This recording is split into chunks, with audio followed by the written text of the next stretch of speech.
At that moment, the city was already covered by a moonless night. The main streets were illuminated by lanterns, and the alleys received only reflections from their light. A man was running very fast along one of these alleys. His breathing was interrupted, and every breath of air was very difficult. It was a man. It looked like he was trying to escape from someone. He didn't stop for a second and rushed through the alleys. He stopped abruptly near a door that at first glance seemed tightly closed. He approached her, took the handle, and pushed away from himself. The door opened easily. The man, suffering from shortness of breath, decided to go inside the building. On the wall, to the left of the door, there was a sign hanging that indicated the number 387. Once inside, the man quickly closed the doors behind him and leaned his entire body on the bottom, thus supporting them. His breathing had not yet recovered. His face was sweating profusely, and beads of sweat were running down and tickling him like crawling insects. He raised his hand and wiped the sweat from his chin. At that moment, a huge drop of something transparent, similar to water, but thicker in consistency, fell on his shoulder. He looked up in horror, expecting the worst at that moment. Above his head, on the ceiling, sat it. A huge monster of a thing with many eyes and a human-like toothy mouth from which drool was dripping hung over the man. From the outside, no one would have been able to guess what might have been going on behind that door number 387. On another morning, which did not express any strangeness, everything was as usual in the university dormitories. The corridor, on the sides of which the students' rooms were located, was brightly lit by sunlight and created a cozy atmosphere. In one of the rooms, on one of the shelves, there were various magazines with candid photos of girls. An inspection was taking place, and the inspector was cursing at Zhang Heng, who lived there, not having previously imagined what kind of person he was. The man held a notepad in his hand and was surprised that the guy could get caught on the very first day of his dorm room inspection. He seemed like a very strict person. Zhang Heng was silent. Leaning against one of the partitions, he only frowned and looked at the floor in shame, occasionally glancing at the inspector from under his forehead. The man pointed out reproachfully that Zhang Heng did not play computer games or go for girls like most students, but was instead interested in occult nonsense. He looked at the wall covered with various thematic images and literature on the shelf. He glanced at the boy's family photo and noted that he had heard that the boy's parents were famous archaeologists abroad and hinted that the boy himself was not living up to expectations. The examiner continued to swear while examining another item, saying that the university is a sacred place where students gain knowledge, and there is no place for such things. The guy, tired of listening to moralizing, agreed with Uncle Lu's rightness. But Uncle Lu was not going to turn a blind eye to this violation, and informed that as the dormitory's caretaker, he was obliged to confiscate all these things. Zhang, he already knew this and urged Uncle Lu to do so. The inspector always tried to do his job honestly and pointed out to the guy that he would not leave it like that and must report everything to the management. The guy jumped from such a statement. He asked Uncle Lu to take his time and give him a minute so that he could call and clarify something, emphasizing his request to wait with a gesture. He slowly dialed the phone number and pressed the call button. The atmosphere was tense. Then he put the phone to his ear and waited for the dial tone. But Zhang, he really didn't want to call this number. The call was answered and a joyful greeting was heard from the speaker. The man did not expect this call and immediately clarified what was needed from him. Zhang He grimaced with the desire to hang up and not continue this conversation. Zhang. He got straight to the point and asked Wei Jiangyang if the damn magazines that were on Zhang He's shelf belonged to him. The controller waited impatiently for this conversation to end. The guy confirmed that these were his things, explaining that yesterday his mother decided to check on him in the dorm, and he had no choice but to hide them on someone else's shelf. He clicked his tongue and grabbed his head, because he had guessed about it. Well, only one thing confused him. His shelf was locked. He asked his friend how he was able to open it. He said that he saw on the internet how chewing gum in a keyhole helps open locks and decided to try it himself. Zhang He was very angry with his friend because of the now damaged castle. Zhang, he explained that Uncle Liu had come to make rounds in the room, and he was not going to get into trouble because of him, and he would have to listen to the teacher's reprimand himself. Zhang Yang begged Zhang He to help him with this, since he had already been reprimanded once and could not allow another one. Zhang He emphasized that he did not care about this. Zhang Yang tried to persuade Zhang He to help him because they were buddies who studied together and lived under the same roof, and he couldn't just watch him get expelled. Zhang, he asked irritably about the payment for the help. Zhang Yang immediately suggested going on a May Day hike and emphasized that there would be girls there. Jang He thought about the prospects for a while. His friend asked him again if he wanted to join him. At this point, Jang He hung up. He stood there for a while, staring at his phone screen and thinking about his friend's request and offer. Uncle Liu called out to the boy and asked if he had finished the phone call and if he had anything else to add about his violation. Zhang.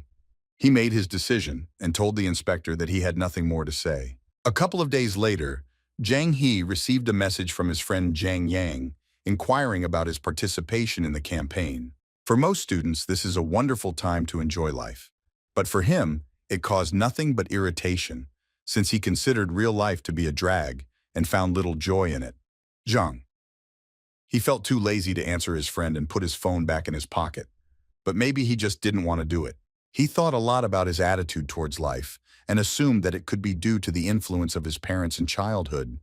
He was always interested in everything mysterious and inexplicable even from a young age. And only there was he able to find the thrills that he could not find in reality. In the boring real world, in his opinion, he could only come to one place to kill time. He mostly disappeared into the library. He enjoyed this time to the fullest. It was the only place where he could rest. Every time he came to the library, he would throw the dice on the table. The combination of 3 cubes that fell out decided on which shelf, in which row and which book in order on it he would read. He walked slowly to the desired shelf and ran his eyes over it, searching for the right book. That time, having found the book he needed, he reached for it and collided with the hand of a girl who wanted to take it. The girl awkwardly yelped. He took a book from the shelf and asked her if she needed this book. The girl hesitated a little. He handed her the book and said that the miscalculation was something else. The book was based on feminine hygiene. The girl was very embarrassed. She was ashamed, and without accepting the book, she ran away from him. He understood that for the people around him, he was a real weirdo, but he didn't care about it. He just wanted to escape from external problems for a few hours a day. After checking the time on his wristwatch, he returned to his book. He enjoyed these few hours alone and in complete peace only among the books, forgetting about all his problems and worries. At that moment, a guy was hiding under his table. Jang. He realized this from the crunch of the chips he was eating. He looked under the table and asked him when he had managed to get there, and reproached him for eating chips in the library, where it was not allowed.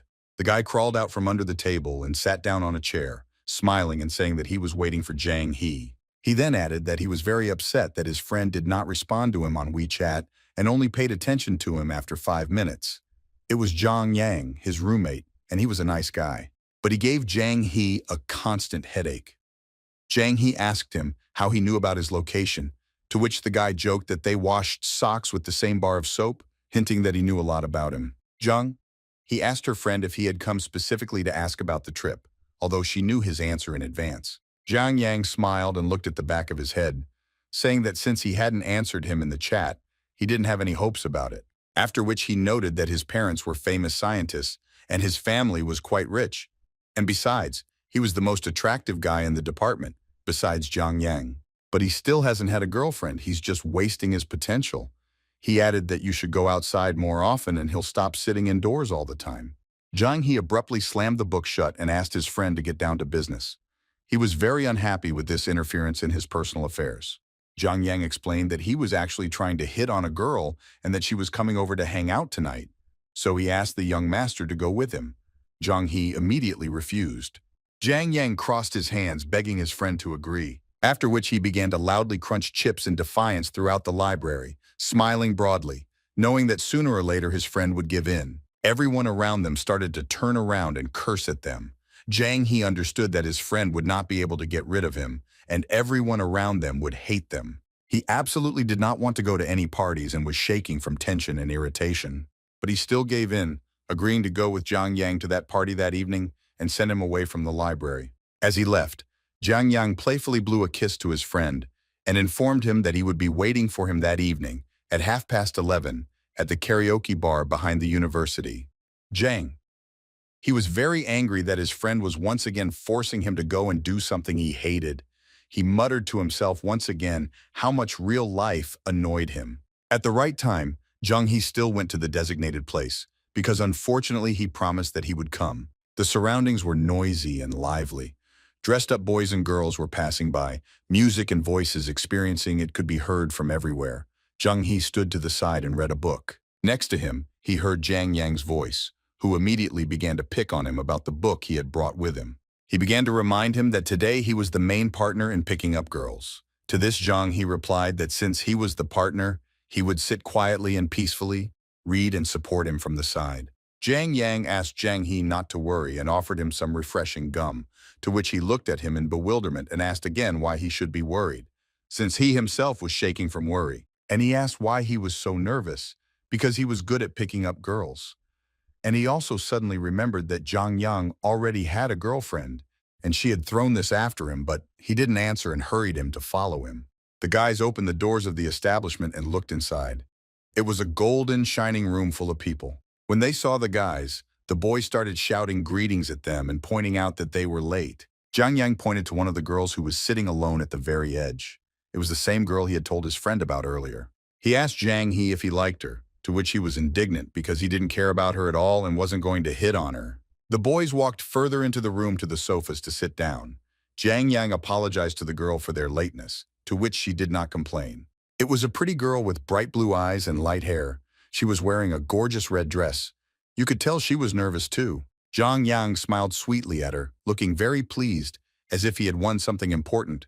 But Zhang He, on the contrary, frowned and looked away, trying to hide his irritation. Suddenly, Zhang Yang grimaced and groaned, almost folding in two. Zhang He looked at his comrade with concern, trying to understand what had happened. He leaned on Zhang He and said that he suddenly had a stomachache due to possible expired chips and asked her to chat with this girl instead of him. Zhang. He didn't have time to react or say anything before his friend flew out of the room shouting that he needed to go to the toilet. He had little choice and he stayed. On the table, there were various alcoholic drinks and an equal number of glasses for those present. Music was playing in the background. Zhang He was sitting in the corner of the sofa reading his book.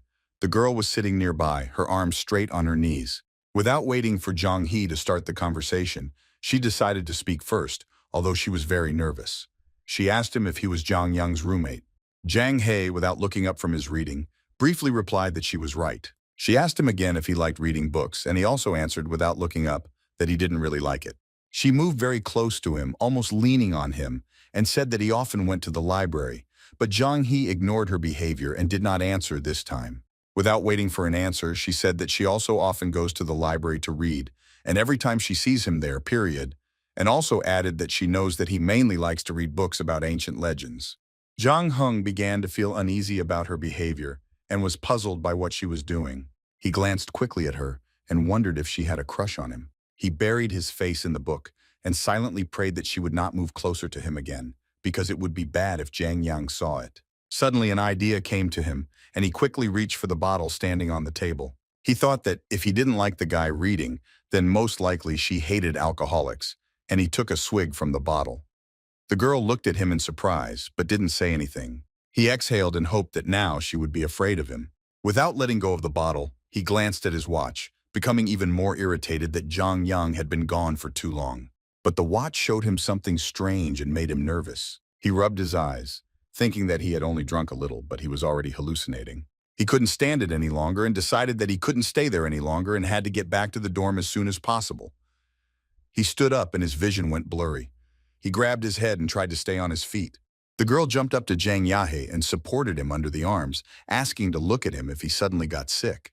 The guy objected, convincing that everything was fine with him, and said that he needed to go. He took a hesitant step forward and accidentally stepped on a bottle that appeared on the floor. He felt that the surface under his feet was unstable and was horrified that he was falling. The girl tried to keep him from falling by holding him under the arms, but she couldn't hold him. Zhang, he fell to the floor and the girl began to fall after him, screaming. At this moment, Zhang Yang entered the room and was stunned at the scene before him. His mouth dropped open in shock at the moment. Zhang. He was lying on the floor, slightly raised on his elbows, and that girl was lying on top of him. And he thought that in such a situation, he would definitely not be able to wash himself off with excuses. He closed his eyes, scolding himself for the fact that if he had known in advance what could happen, he would never have gotten involved in this. It was moments like these that made him think that all of reality sucked. Suddenly, everything around became quiet. Zhang He opened one eye to see what was going on around him. The air around him froze. There was no music or voices. The girl falling on him was hovering above him in the air. Even the water that should have spilled from the overturned glass hung in huge drops in the air, as if in space. The guy was stunned by what he saw. He looked at the toilet door and remembered his friend. Running up to Jiang Yang, he loudly called his name and shook him, begging him to wake up. The guy didn't react at all. He looked at his friend and was very scared. He froze with the same surprised expression that Jiang He had seen before all this happened to him. He swung his arm and slapped Jiang Yang with all his might, hoping that it would help and he would wake up. But it didn't help. Besides, his hand was now hurting very badly because of. Thanks to the pain, he realized that it was not a dream. He thought that perhaps the whole world really had frozen.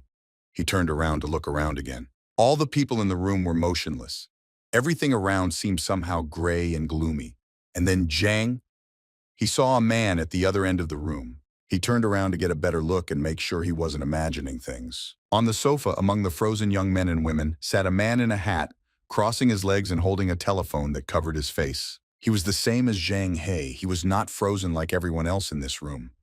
The boy was puzzled by who this man was. He came up close to him, greeted him and waved his hand near his face, attracting his attention. But the man didn't react in any way and continued to sit as he was, staring at his phone. Jiang. He sat down next to him and looked at the screen of the man's phone. He was curious about what he was looking at, which was why he didn't pay any attention to him. The selfie camera was open on the phone and Jiang He saw himself and the man's face in it and was very surprised by this. The man screamed, which greatly frightened the guy, and he also screamed, twisting his face in horror. At that moment, the man pressed the button to capture the moment and take a joint selfie. The guy screamed and fell backwards onto the floor, backing away in fear. The man laughed loudly, so loudly that he doubled over with laughter. He handed Jiang He the phone and showed him the picture he had taken, in which he had enlarged the boy's face, twisted in fear, and said that he really liked it, still laughing. Jiang He rose to his feet and asked in a hostile tone who the man was. The man lifted one brim of his hat and asked to be introduced. He called himself the God of Time, and he told the boy that he could just call him by his name.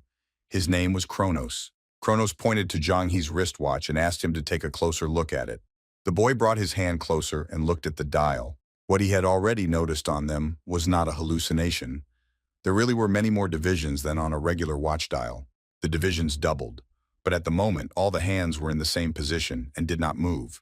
They froze, just like everything else around them. Jiang He was shocked. He asked Kronos if this meant that he was currently in this extra time. Kronos smiled slyly and nodded affirmatively, explaining that the guy now had 48 hours in a day, and again pointed towards the watch and added that he could consider it a gift in honor of their acquaintance. Jiang. He began to lose his doubts about the truthfulness of the old man's words. Apparently, he really was the God of Time, although it was very difficult to believe. He was indignant, looking for a catch. They were complete strangers, and why could Kronos give him a gift, and such a valuable one at that? The God of Time brought his phone to the boy's face, showing something. The boy's face immediately changed dramatically, showing even more his shock. He couldn't believe his eyes. This whole situation was basically something that was hard to believe and accept as reality and not a dream. The man showed him a photo from his phone screen. In the center of the photo was Kronos himself sitting on a carved chair, and on either side stood a man and a woman. Kronos did not let the guy finish and said that he understood everything correctly and that the photo really was him with his parents. He said that he came at their request to take care of the guy. The man lowered his head slightly and said that he understood that all of this was very difficult to believe and accept. When he raised his head to finish speaking and calm the guy down, he saw that Jiang He had already opened the door and was about to leave the room. The guy smiled widely, completely delighted, and called Kronos to follow him to have fun outside. After these words, he ran down the corridor to the exit of the building. Kronos looked out from behind the door and wondered out loud that the guy had accepted everything so quickly. He saw how the guy's eyes sparkled as soon as he showed him a group photo with his parents. The way Jiang He reacted to this, in Kronos' opinion, definitely determined that he was the son of this wonderful couple. The guy ran out into the street. The whole city froze. Buses and cars stood motionless on the usually very busy road. Jiang He ran down the street laughing loudly and enjoying his sudden adventure immensely. He ran quickly and turned his head in all directions, trying to see as much as possible. He experienced incredible emotions. It was hard to believe, but it was true. Running along the sidewalk, he saw a couple frozen in an active dialogue. In another place, I saw two friends, one of whom was feeling ill and was bent over preparing to empty his stomach. His friend was supporting him by the arms. Jiang He, who had been fascinated by ancient legends since childhood, was always perceived as some kind of monster. After all, his interests were completely different from those of ordinary children. Sometimes, stupid thoughts would cross his mind that maybe he wasn't supposed to exist in this world. He'd think about it briefly while he was having a blast with the god of time. He pulled Kronos away from the girl, whose dress was blown high by the wind, and thought about how he could not find his place in the real world. Now everything was different.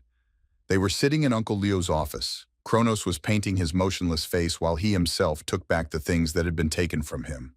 And they understood him. They were racing down the empty road on their motorcycles.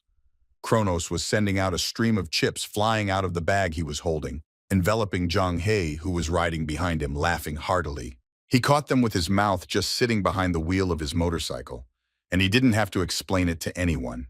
He was free. He rode with the god of time himself on a motorcycle through the frozen city by only one command, and no one could stop them at that moment. They were the masters of the whole city and could do whatever they wanted. Just this one evening walk was worth it. Jang He smiled enthusiastically and looked ahead with his eyes wide open. He was incredibly happy at this moment. He looked at Kronos, the god of time, who rode ahead on a moped and also smiled broadly at him. He was his ally now. They were standing on the roof of a parked bus, and Jang He was screaming to the whole neighborhood from childish resentment that he was not a monster. No one heard or saw him, but he felt much better. He stood and laughed loudly, rejoicing at what had been accomplished. Kronos stood nearby, smiling contentedly, and supported the boy's laughter. After which, in an instant, he promised the guy that tomorrow would be even cooler than this one. The young man became even more excited about the upcoming adventures and asked Kronos about tomorrow's lesson. Kronos suddenly turned around and started to leave, emphasizing that it was already late and they could talk about it tomorrow. The guy expressed that he did not understand why there was such secrecy. The departing god of time said only that he would wait for the guy the next day in full at the sports ground near his university. The youth called out to Kronos, wanting him to hear him. The god stopped. Jang He smiled and sincerely thanked his new friend for the adventure.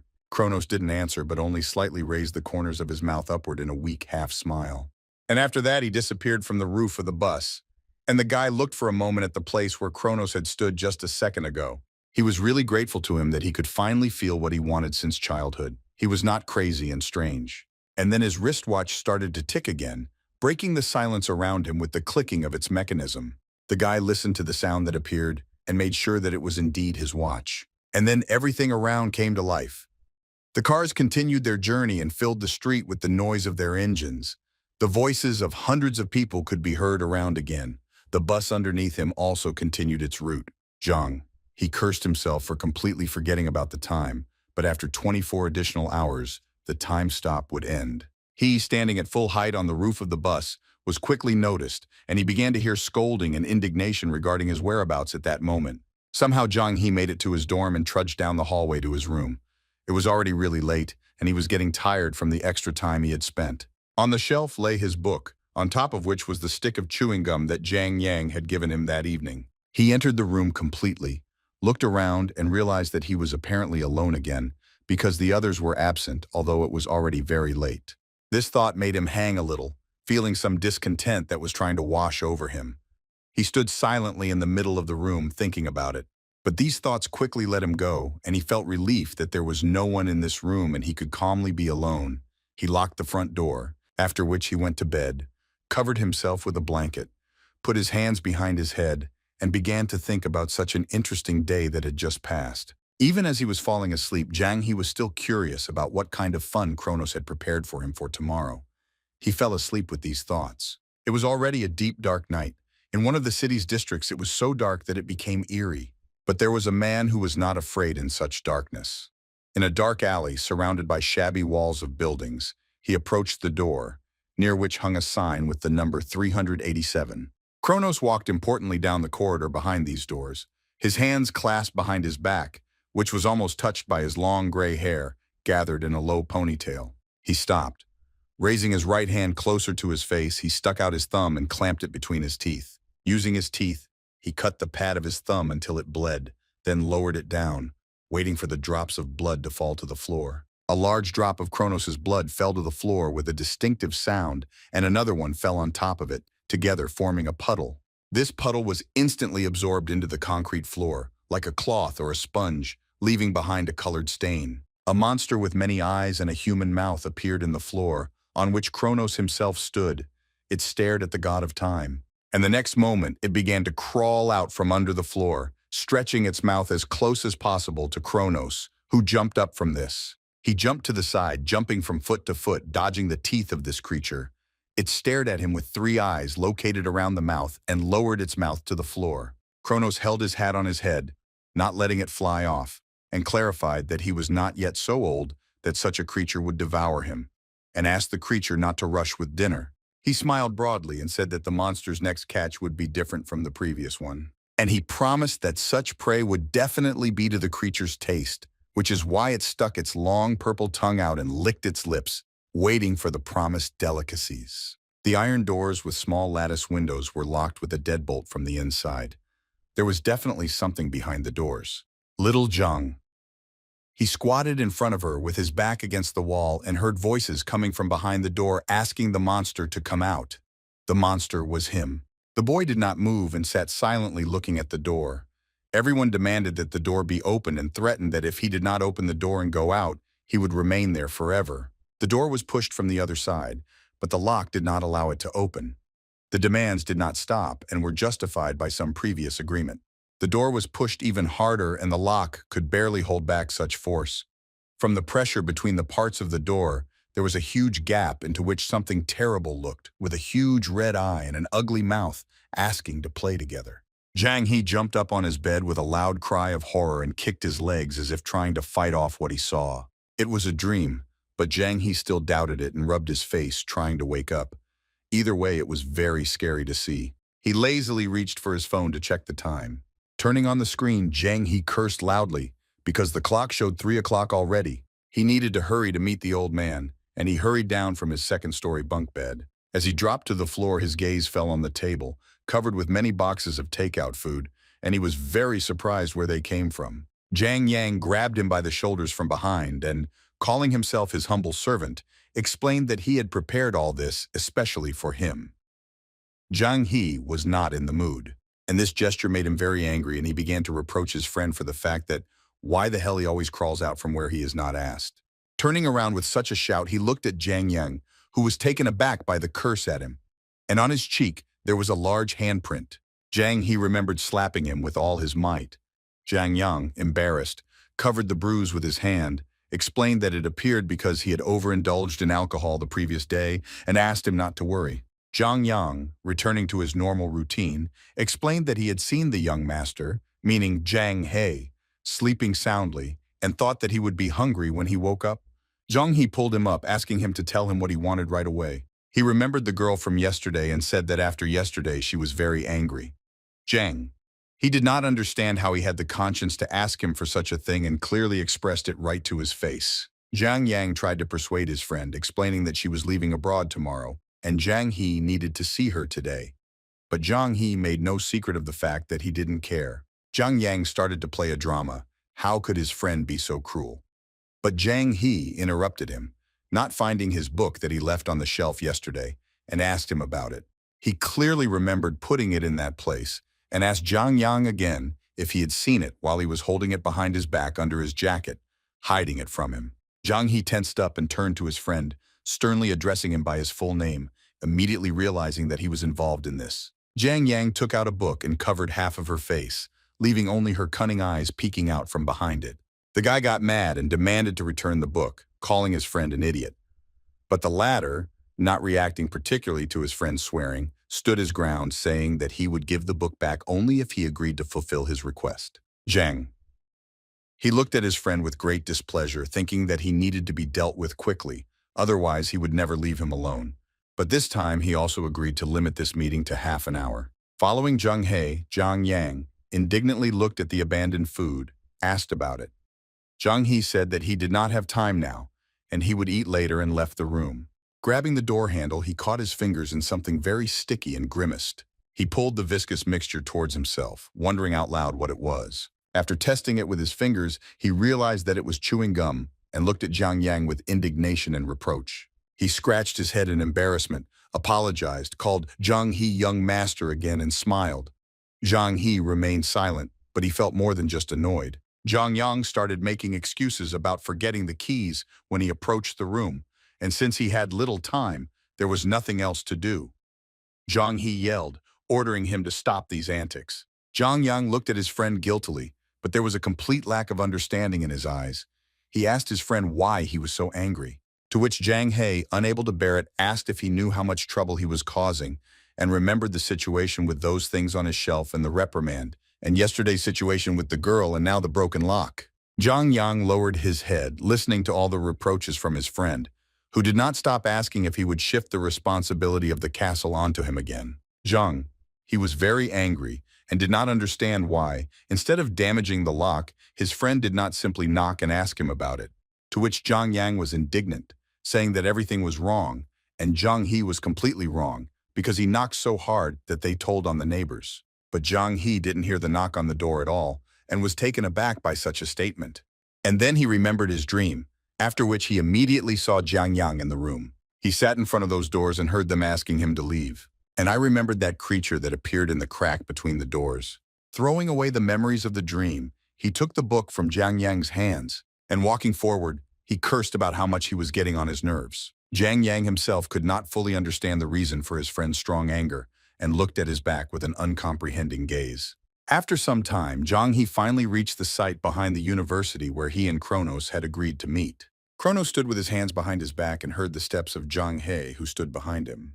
The old man turned his head slightly towards the boy and said that his lateness would get him a failing grade. The young man spread his hands, pretending not to understand what the old man was talking about.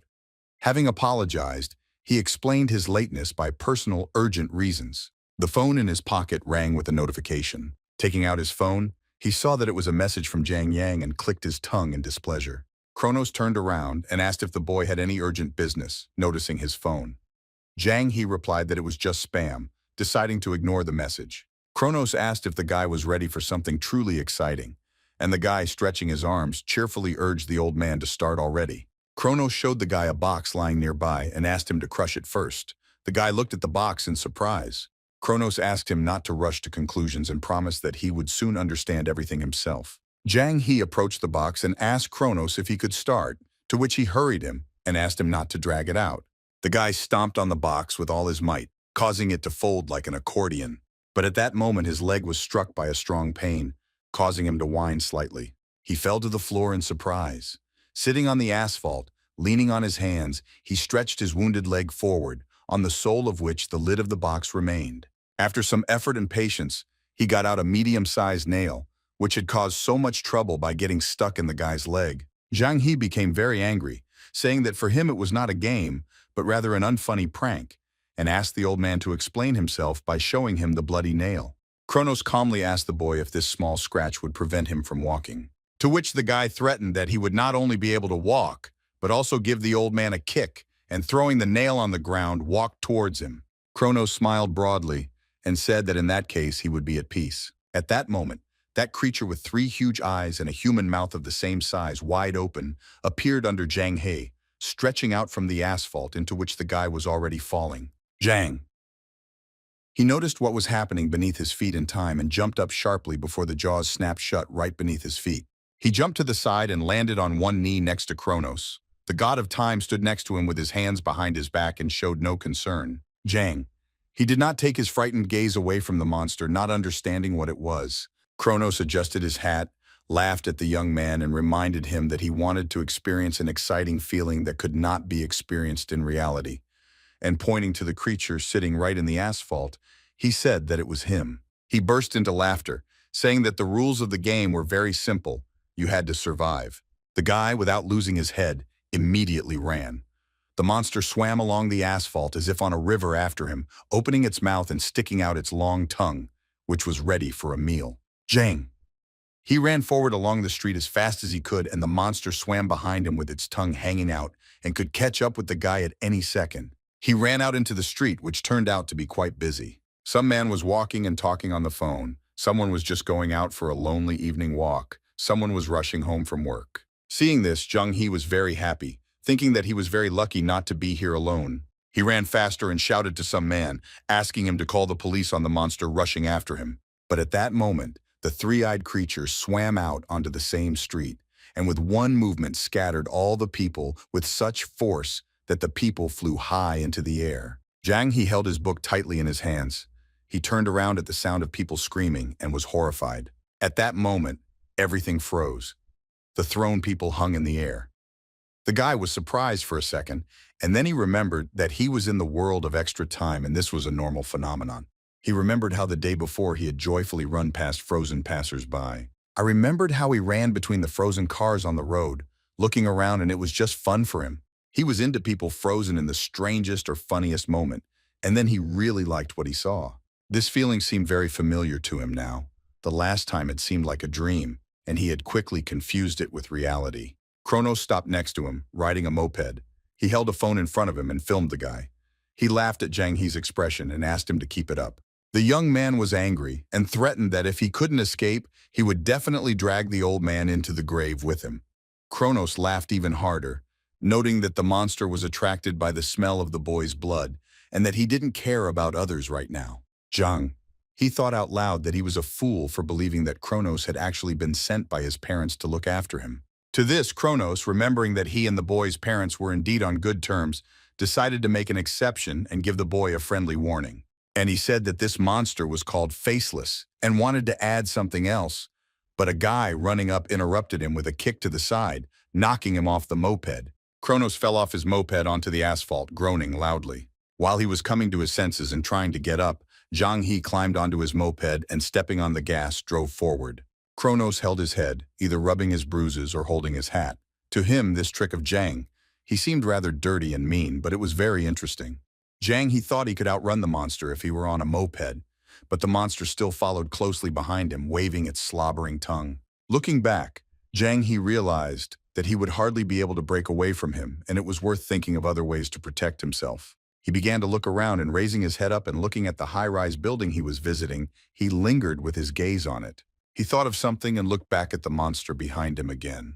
He drove as close to the building as he could, and abandoning his moped, ran as fast as he could towards its entrance. Opening the doors, he ran inside, the monster swimming after him straight to the doors. But near the entrance it stopped, its eyes wide open at the glass doors that separated it from the dinner, and bared its teeth, for some reason not following the guy further.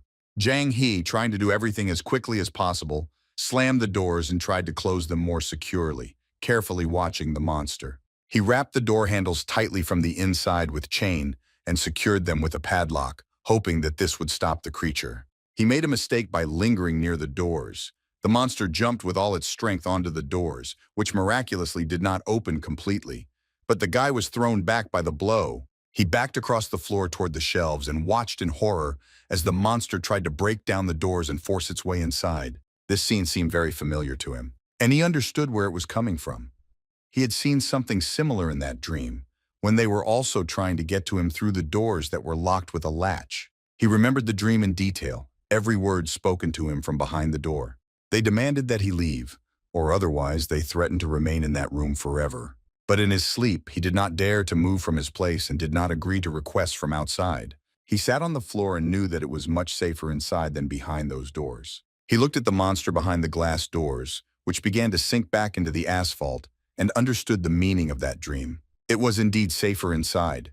The monster became just a puddle on the sidewalk, but not its own, all four of its eyes with the boy. Zhang He exhaled because it looked like the monster wouldn't be able to reach him there. The guy decided that, judging by everything, the monster would not be able to enter, and in that case he just needed to sit there for 24 hours, and then everything would be over. He looked at the chain and lock again, making sure they were secure. After some time, Kronos reached the library where Zhang He was hiding. He realized this from the moped that the young man had stolen from him, abandoned near the entrance. Looking at the moped, he was dissatisfied with this state of affairs. It was not a good decision for the guy, Kronos thought, because he did not have time to warn Zhang He that the Faceless One can inhabit any object since he did not allow him to do this. Moreover, this creature could move not only into objects, but also into the entire building.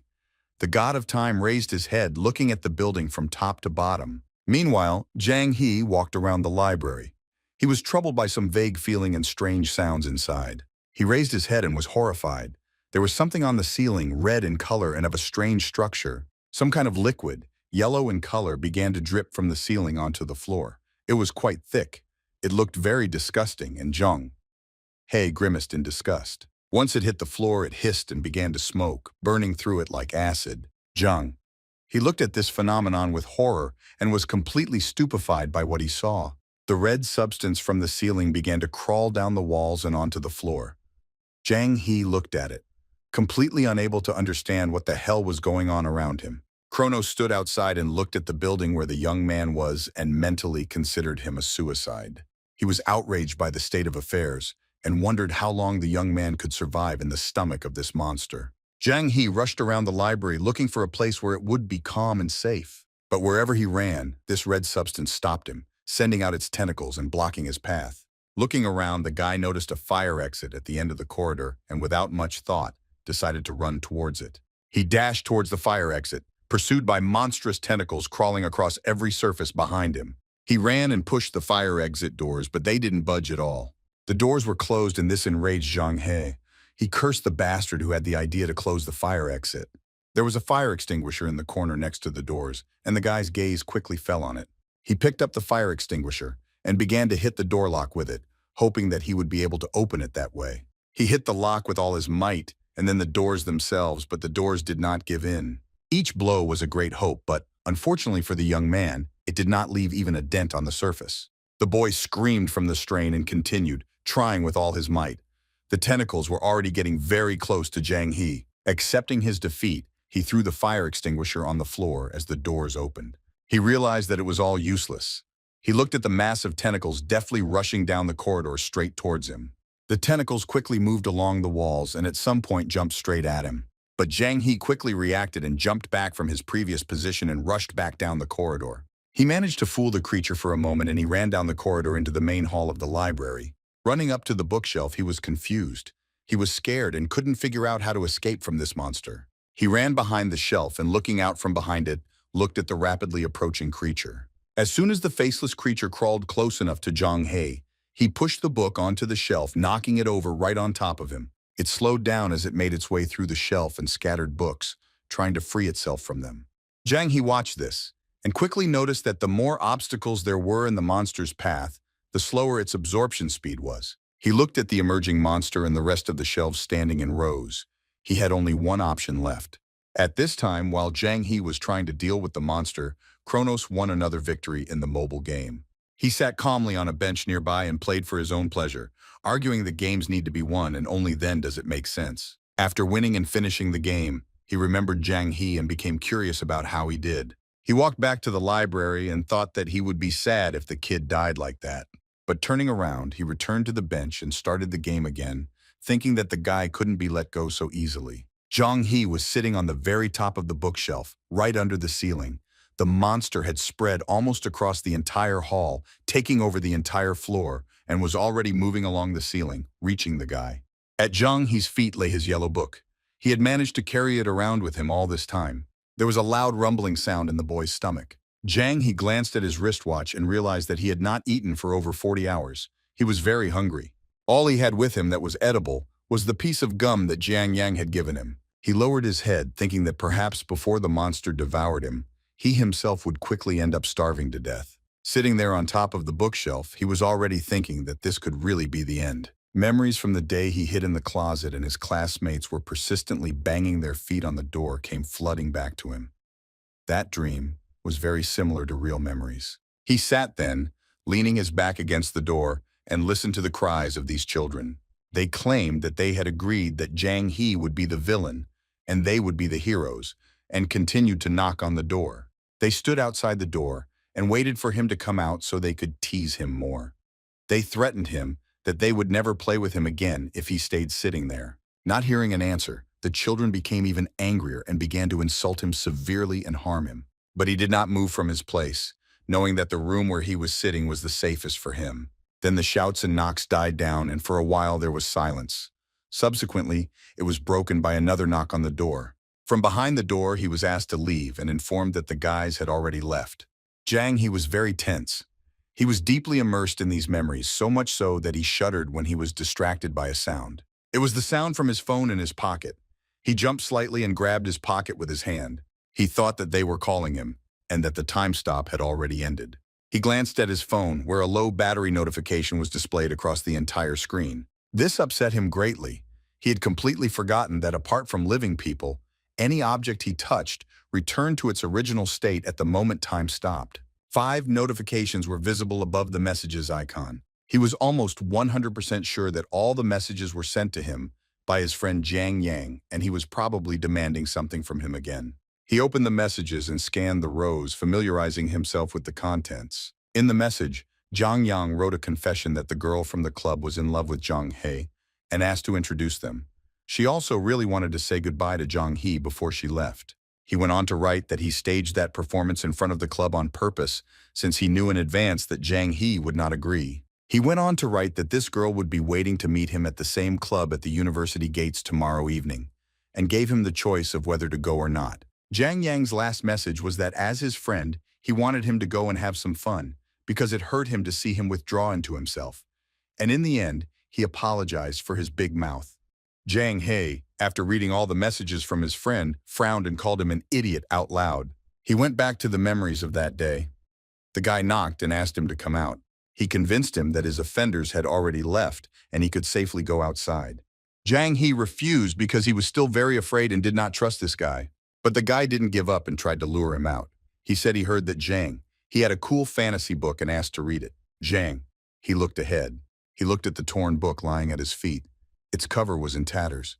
Carefully, slowly, he began to open the doors and the light illuminated the dark room in which the boy had been sitting for such a long time. He looked out from behind the door with a very sad look, like a beaten kitten. Doubting, he asked the guy waiting for him if he liked reading such books. He confirmed and said that such books are very cool and asked the name of Zhang He, who was already standing smiling, having calmed down a little. Zhang He answered.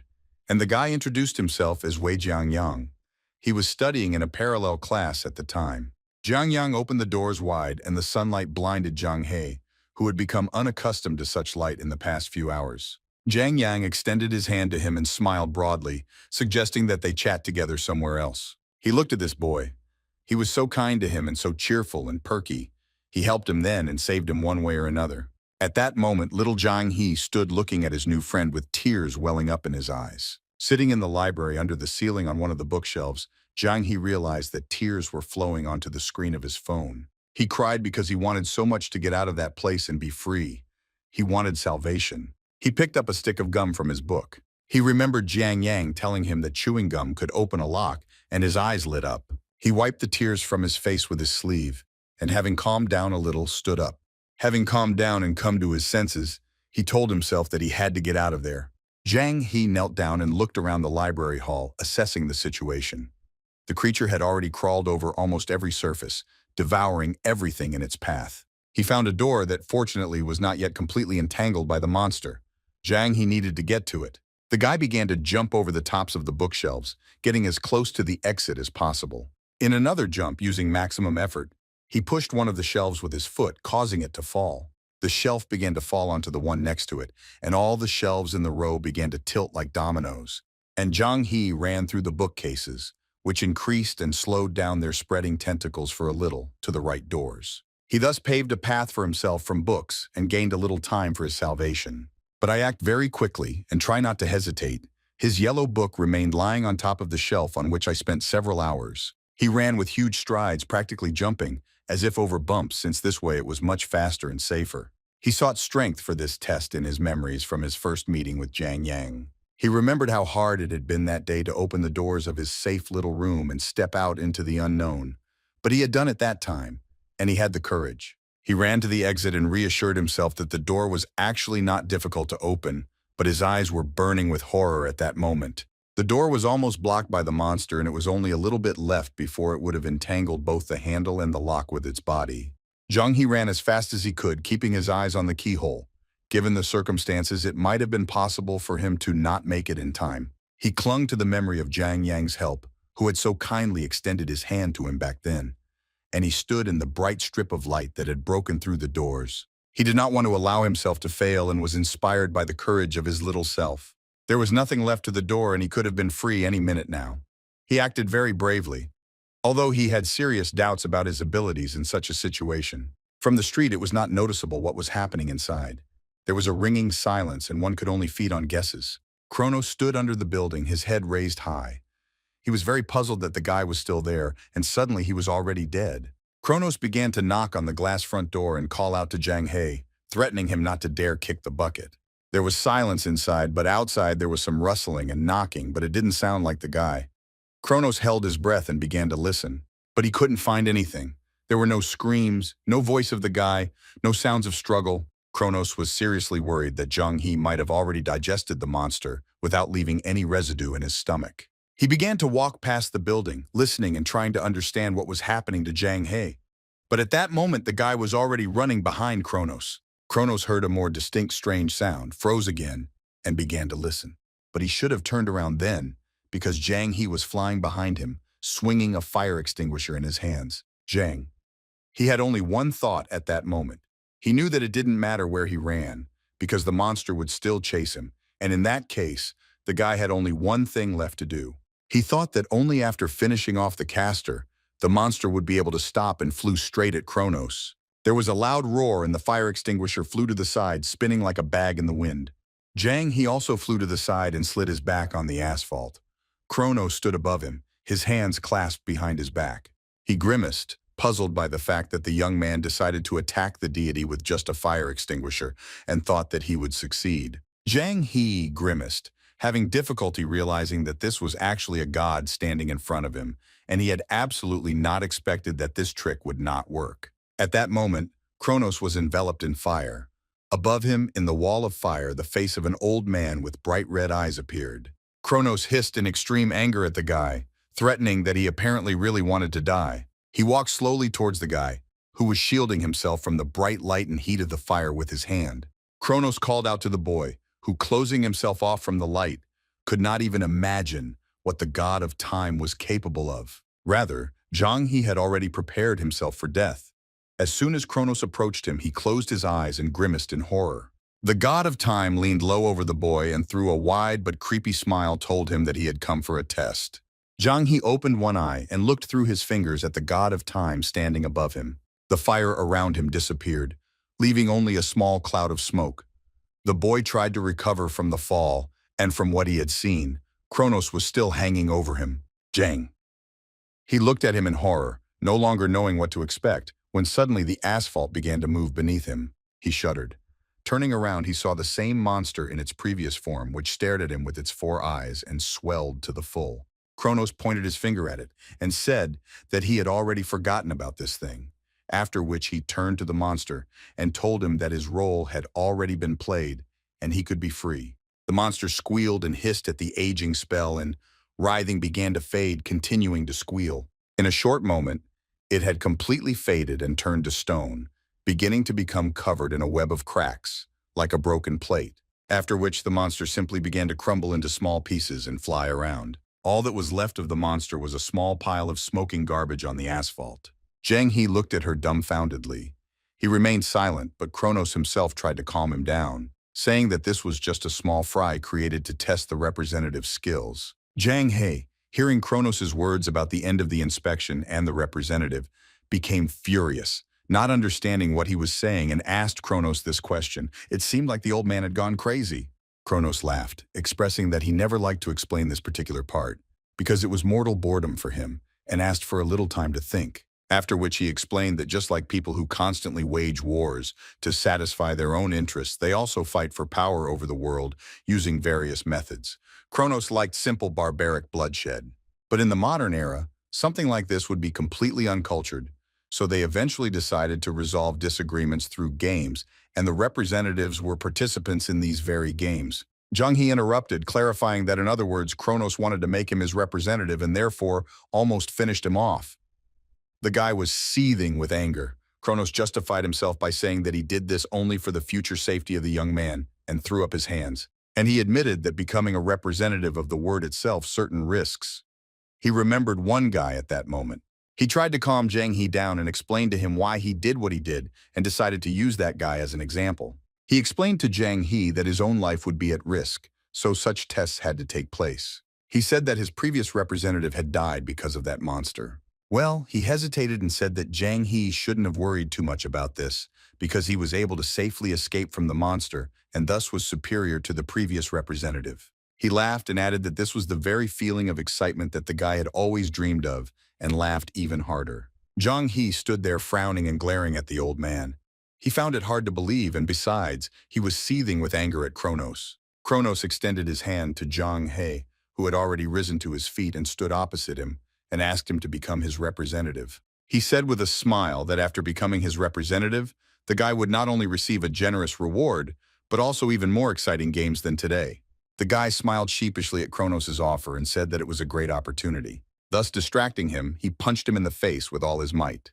Jang Hee's blow was so strong that the old man fell to the floor, unable to stand on his feet. This was a punishment for the suffering and threat to his life. Kronos rose slightly and began to complain that the guy didn't understand what he was doing and how he could refuse all the benefits of becoming a representative of the god of time. Jang Hee shook his hand, relieving the tension from it, and ironically asked him not to worry, because this blow was just his friendly greeting to his future partner. Jang Hee turned around and walked away from Kronos, who shouted at him that he didn't understand what it meant and asked if he agreed to cooperate. But the guy confidently walked away from Kronos, who shouted at his back and showed him an obscene gesture. Jang Hee, indeed, was unable to resist such a temptation. Well, at that moment, he had a much more important matter that could not wait. He looked at Jiang Yang's message on his phone screen. He needed to see that girl today. Well, I ran down the street with all my might to make it to the meeting with her. He looked at my watch and saw that it was already past midnight. It was already very late and she could most likely leave without waiting for him. He walked no longer hoping that she was still there. He scolded himself for the fact that if he had known earlier, he would have run there immediately and not taken a shower. He looked away, and yet she stood there waiting for him. Next to her stood a huge blue suitcase, ready for the big trip. He looked at her and breathed a sigh of relief. He was a little anxious about the upcoming conversation. They went to sit in a cafe, where Jang Hee explained to her that unfortunately, each of them had their own path, but he hoped that they would be able to see each other again in the future. He thanked this girl for her feelings for him, but it was clear that he could not reciprocate her feelings. He said goodbye and hurried to the exit, where he waved his hand to her once more as a farewell. Taking hold of the door handle, about to pull it and leave the coffee shop, he jerked, forgetting to say something else. He turned to the girl and said thank you, without explaining why or for what. Smiling, he left the establishment. The girl sat and looked towards the door, and behind her sat Jiang Yang, who was still nearby while Jang Hee was talking to the girl. Then he sat and smiled, looking at the screen of his phone. He laughed out loud with satisfaction. He looked at the message sent by Zhang Heng, asking what he should prepare for the expedition. The next meeting between Kronos and Jang Hee also happened after complete darkness. That time, Kronos drove Jang Hee to a 24-hour bar with bright lights and noise coming from its windows. Kronos stopped the moped and informed the boy that they were in the right place. As soon as the guy got off the moped, Kronos rushed forward, leaving the guy alone, shouting that he forgot to warn him, that he had not called him today to get drunk, but to take part in a game and wish him luck. Jang Hee stood and looked after the god of time, slightly scolding himself, because he knew that the old man was up to something again. He stood in front of the bar doors. There were various thoughts in his head. He was slightly worried, but throwing all worries aside, he decided to go into the bar, and then it would be clear what to do next.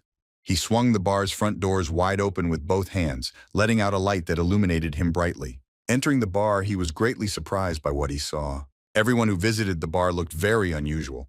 Some of them had swords or bows, some were unarmed. Girls and boys, children and older people were guests in this place. Walking into the depths of the bar, he did not see a single ordinary person like him. All the people looked like 3D avatars in the game, and Jang Hee thought that this was done specifically to hide the identity of the players.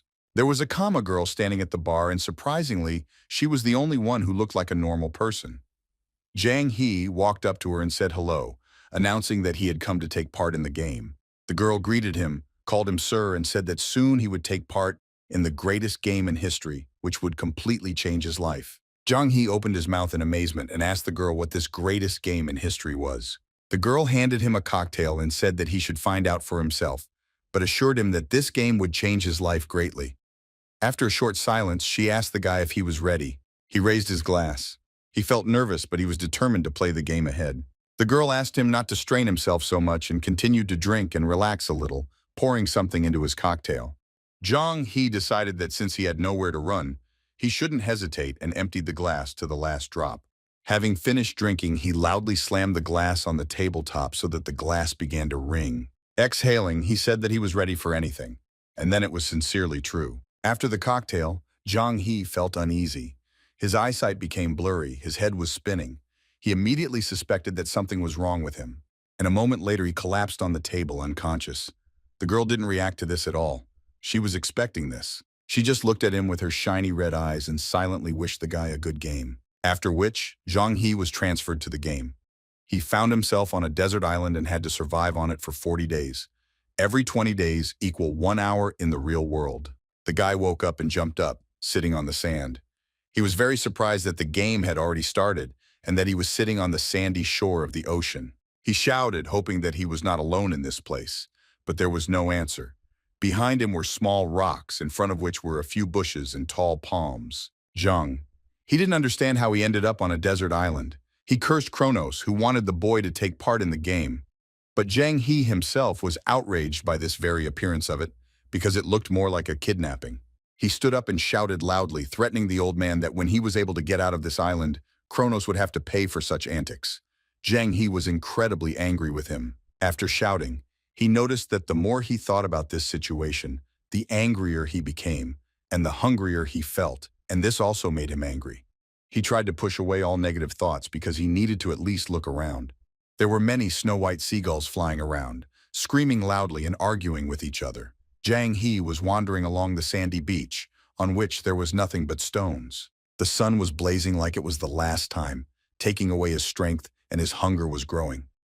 But suddenly a crab appeared in front of Zhang He, stamping its feet, raising its claws in greeting. When Zhang He saw the crab, he immediately imagined himself having a wonderful meal and began to drool, exhausted from hunger. Zhang. He was very tired, baked by the sea sun, and incredibly hungry, so he gave in to hallucinations, seeing instead of a crab a plate of crab delicacies ready to eat. Without wasting any time, Zhang He leapt forward with all his might and quickly grabbed the crab before it could run away from the screaming guy. Without thinking, he brought the crab to his mouth and tried to take a bite, imagining that he was eating an already cooked and disassembled crab. But as soon as his teeth hit the hard shell of the crab, he came to his senses, feeling the taste of the sea and how the animal was hitting him with its claws. Immediately spitting out the crab, he involuntarily ran to empty his stomach because he realized that the crab was raw. After recovering from his unsuccessful meal, Zhang He decided that in order to survive, he should first get fire and looked at the crab, which had been stamped with an attack. Zhang. He began to turn out his pockets, and after that, he discovered that the knife and lighter he had taken with him had disappeared. He was very surprised that the host of the game wanted him to make fire himself. Zhang. He had only one option for making fire. It had to be made by friction, as shown in various survival guides. There were plenty of brushwoods in the area, which Zhang He collected. He tried to remember what it looked like to make fire from a survival book and tried to rub a huge log with a twig. Several minutes passed, but his attempts did not bring any results. Only his hands became very dirty and began to hurt from such strong friction. He understood that he was doing something wrong. If he continued, he would rather rub his palms than get fire. He tried to think of some other way, and an idea came to him. To do this, he needed a wooden stick and some laces to make a homemade bow. After that, this bow had to be fixed to a stick, which in turn had to be pressed with a stone to the log. And thus, by friction of the bow, it was possible to cause fire. He got motivated and started trying to get fire using a simplified method that he had come up with. He was sure that this time he would definitely succeed. 10 minutes later, there were still no results, but Zhang He did not give up and encouraged himself that the fire would appear soon. But after half an hour and later an hour, Zhang He still could not get fire. He was already tired and began to lose all hope. But suddenly at that moment, he saw that the hole in the log where the stick stood began to smoke. Zhang. He couldn't believe his eyes that he was finally starting to succeed. He began to rub the stick faster and harder, giving it his all. He came even closer to success and reached for the wood shavings to add them as quickly as possible and sign the fire. And in Zhang He's hands, he finally held the fire he had made with his own hands, and a happy smile appeared on his face. The only thing that confused the guy at that moment was the smoke from the small fire that was drifting to the side. A wind appeared, noticeably increasing in strength. Zhang He rose and turned. Black storm masses were approaching his desert island, bringing the storm closer. He silently prayed for it not to rain at that moment. After all this effort, the only thing he needed was rain. And the next moment, a heavy downpour began to fall, and lightning brightly illuminated everything around. Zhang He screamed, cursing at the game, which seemed to be deliberately mocking him and letting out rain at that very moment. Zhang He, having shouted, began to look around in search of shelter from the bad weather and saw a cave in the rocks. Without thinking, he ran towards her, protecting his little flame with his whole body, not letting it go out. He ran deeper into the cave and breathed a sigh of relief. It was very dark in the cave. He held his fire in his hands and thanked the heavens for taking pity on him and not letting the fire go out. Turning into the depths of the cave, he saw hundreds of little red lights glowing. They were bats, and there were an incredible number of them. They reacted to the light and noise, rose up and began to circle above Zhang He, clinging to him with their claws and wings. The guy rushed towards the exit of the cave in horror. He ran through the pouring rain, away from that terrible place and the unfriendly winged beasts. There was no other shelter nearby, and he had no choice but to hide under the huge leaves of some plant, folding them on himself like a hut. The fire couldn't hold out and went out from such a run. The rain didn't stop. Zhang He sat sullenly under the leaves, still hungry and now also wet. He had spent the entire day building a fire, but it hadn't produced any results. He hadn't been able to get any food, and now the storm was upon him. He was beginning to doubt whether he could survive in these conditions until the end of the game. By morning, the downpour had ended, and the storm had given way to wonderful sunny weather. The sun was once again beginning to shower its warmth on the island where Zhang He was. He had to spend the whole night sitting in his leafy hut. He met the morning in the same position, but around him it was incredibly beautiful.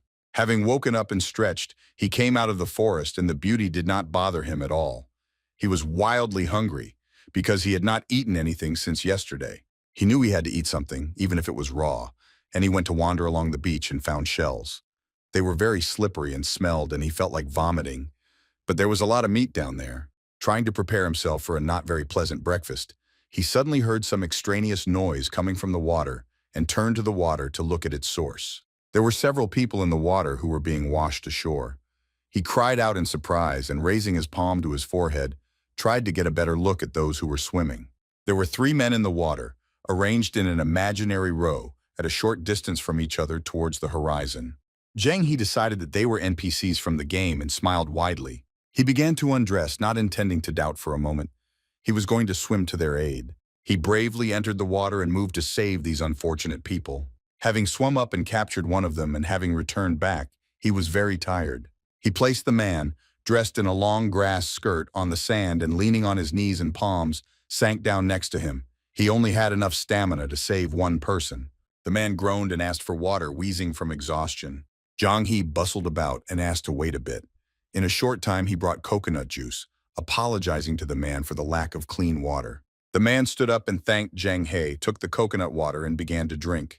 He introduced himself as Ader and called himself an adventurer. He returned the unfinished coconut back, which surprised the boy. Ader explained to him that excessive consumption of coconut can cause diarrhea, and in his condition, he did not want to risk it. And he added that diarrhea would cause a lack of water in the body and called it common sense, not capriciousness. Zhang He was shocked by such useful information for his situation.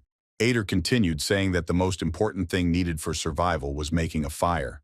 After all, only with it could there be clean, fresh water and food. Ader was very surprised that Zhang He did not know this. He thought about how he had already drunk 3 whole coconuts since the morning, and he could already feel his stomach starting to twist.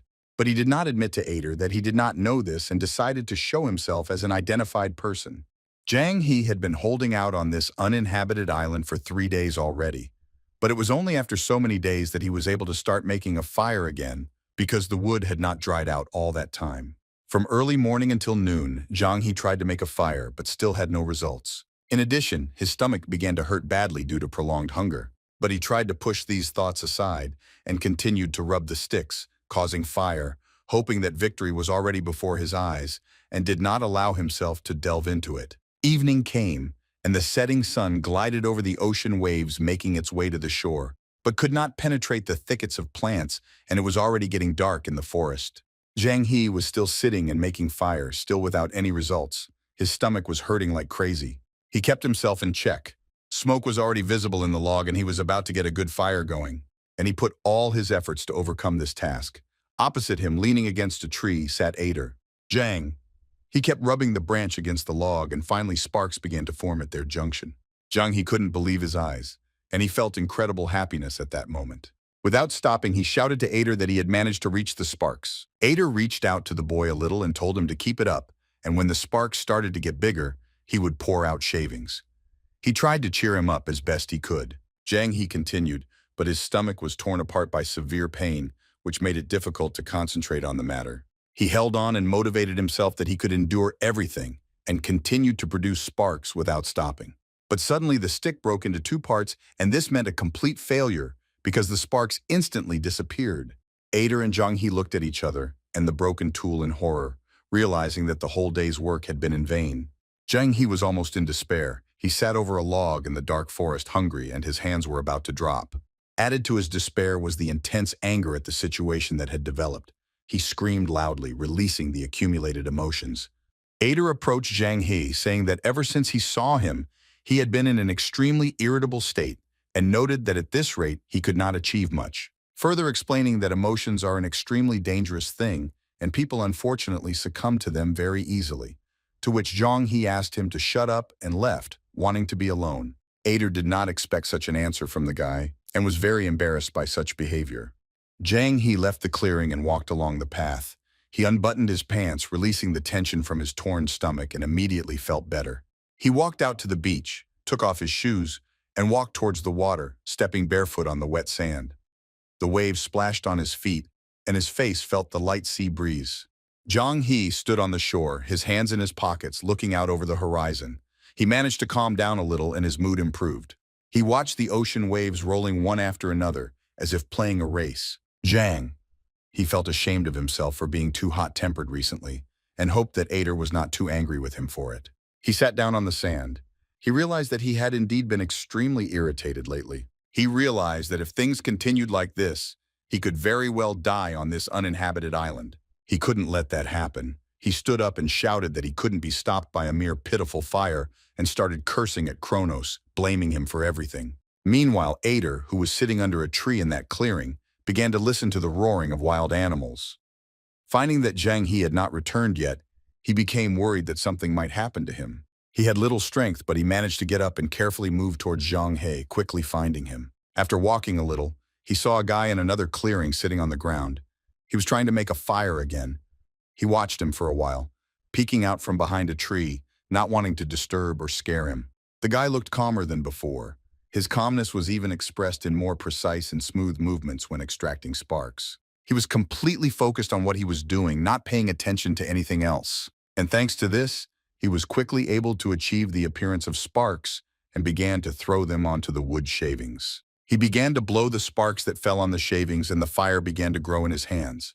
After all, only by throwing away unnecessary thoughts and calming his heart could he achieve enlightenment. Jang Hee sat in front of the lit fire, which was burning beautifully and crackling with wood. He was very pleased with himself at that moment. Ader came up to him from behind and put his hand on his shoulder, which scared the guy a lot. He expressed surprise that the guy was able to pull himself together in a short time and even start a fire. He asked the guy if he understood how important it was to maintain emotional stability, to which the guy agreed and admitted that he had been too self-confident. After which they caught crabs on the shore and began to cook them over a fire with great joy. Jang Hee, taking the cooked crab, shared his emotions with Ader that he would never have thought that the opportunity to eat cooked food would be such a joy for him. At that moment, a loud sound similar to a smartphone notification sounded. A hologram sign appeared in front of the guy, showing his level of progress in the game. The guy, looking at the sign, noticed that there was even a window on it indicating his condition, which surprised him greatly, and he shared this with Ader. The sign said that the progress level had risen because Jang Hee had managed to start a fire, and his survival level had risen by 1. Jang Hee thought when he saw this table that it seemed like he wouldn't survive even 3 stages of this game. Everything was very difficult for him. He glanced at his companion, who had completely drooped and was holding his hand. The guy immediately became worried and began asking about his well-being. Ader looked at the wound on his forearm and told the guy that he had badly injured his hand during the crash, and he was afraid that there was a high risk of infection of the wound. Jang Hee stood up and asked how he could help him, because he was his good friend, and he could not leave him here to die. Ader thanked Zhang He for such words and told him that he knew rumors about a medicinal plant that was excellent for disinfecting and healing wounds. If the guy couldn't find this plant, he would have at most a month to live. Things were really bad. After that conversation, Ader told Zhang He to stir the past days on the stone, and he himself did not know why, but having started making such notes, he began to feel much calmer. In those days, Ader also taught Zhang He how to make simple tools needed for survival, which was very useful in such circumstances. Zhang. He took a basket he had woven himself every day and went into the forest to look for medicinal herbs for his friend, but days of searching still brought no results. He couldn't find the right plant, and Ader's condition was getting worse day by day, and he also started to have a fever. But Zhang He did not give up and tried not to despair. He did everything necessary to survive and even began to go out to sea hunting. He learned to fish with a spear he made himself. This type of fishing was quite difficult and required full concentration and precise movements. He tried to control every breath and every movement, and this helped him catch his first fish. He was very happy. He was proud that he could do it and happy that he and Ader would have fish for dinner tonight. Zhang He cooked the fish and went to the cave. As he approached, he began calling out to Ader, wanting to feed him and show off his catch. He entered the cave and, waving the fish in front of him, bragged to Ader that he had a fragrant fried fish in his hands. He was incredibly happy. He approached Ader and handed him the fried fish, saying that he had already eaten and left this for him, and asked him to eat it faster because it was getting cold quickly. Ader tried Zhang He's dinner, said that the fish was incredibly tasty, and that he was a great guy. Zhang. He laughed and said that with Ader's survival experience and personal abilities, all of this was a piece of cake. Ader asked the guy not to relax. Let us remember that he taught him only the basics, and he should not be content with only what he has. If he wants a better life, he must completely conquer this island. Zhang He instantly sank deep into himself, frozen by what Ader said. He felt a little irritated and guilty and apologized to Ader for teaching him many things, and he couldn't even find a single plant for him. Ader said that there was nothing wrong with it. He asked to consider that he paid him with that fish, because he himself did not eat anything but still brought it to his friend. Zhang. He looked at his friend in great surprise, not understanding how Ader knew that he himself had not eaten anything yet. Ader replied that there was no smell of fried fish in Zhang He's mouth, which made the guy very embarrassed. Zhang? He turned towards the exit of the cave and asked his friend why he said this because he felt very awkward. Turning back and looking at the man, I decided to ask where Ader would like to go when they got off this uninhabited island. But Ader did not answer him and sat motionless. Zhang He called him by name again, but he remained motionless and did not respond to Zhang He's voice. The boy came a little closer, holding his breath. Zhang. He begged Ader to say something in response. Well, there was complete silence in the cave, broken only by Zhang He himself. He ran up to Ader and started shaking him and shouting, asking him not to be silent. Excitement and fear rolled over the young man in a huge wave. Tears began to flow from his eyes. He continued to shake his friend and promised to catch him a bunch of fish. He tried to say something else, but he couldn't get a word out. Everything around began to buzz, and the game issued a notification to Zhang He that a serious error had occurred in the plot, and the quest time had increased to 520 days. Zhang, he was crying and was very stunned by what was happening. He could not believe his eyes or ears.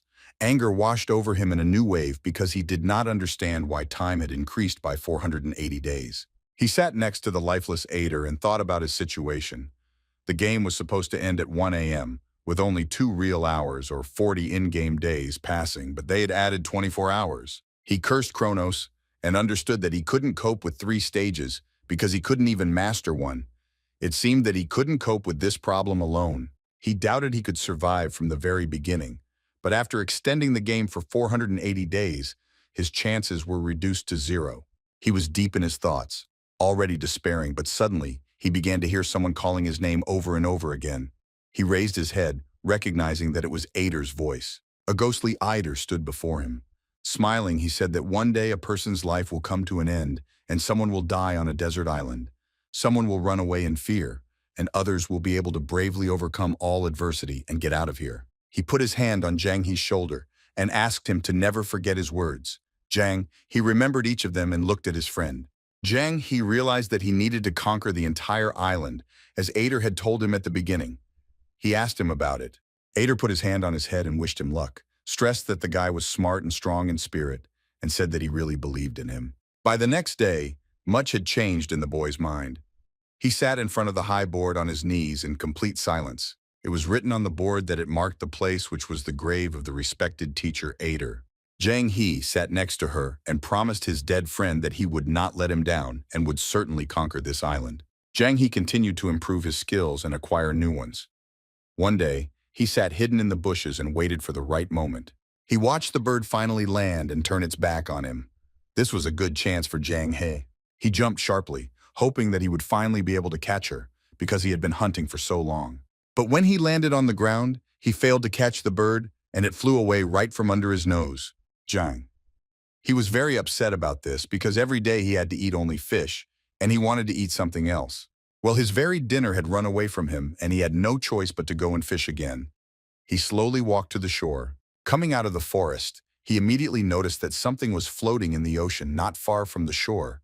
He peered into the horizon, trying to get a better look. He ran closer to the water and saw that it was a man. He was very happy about the new appearance of the next NPC of the game. He again managed to save only one person from the water. One early morning, Jang He reluctantly woke up.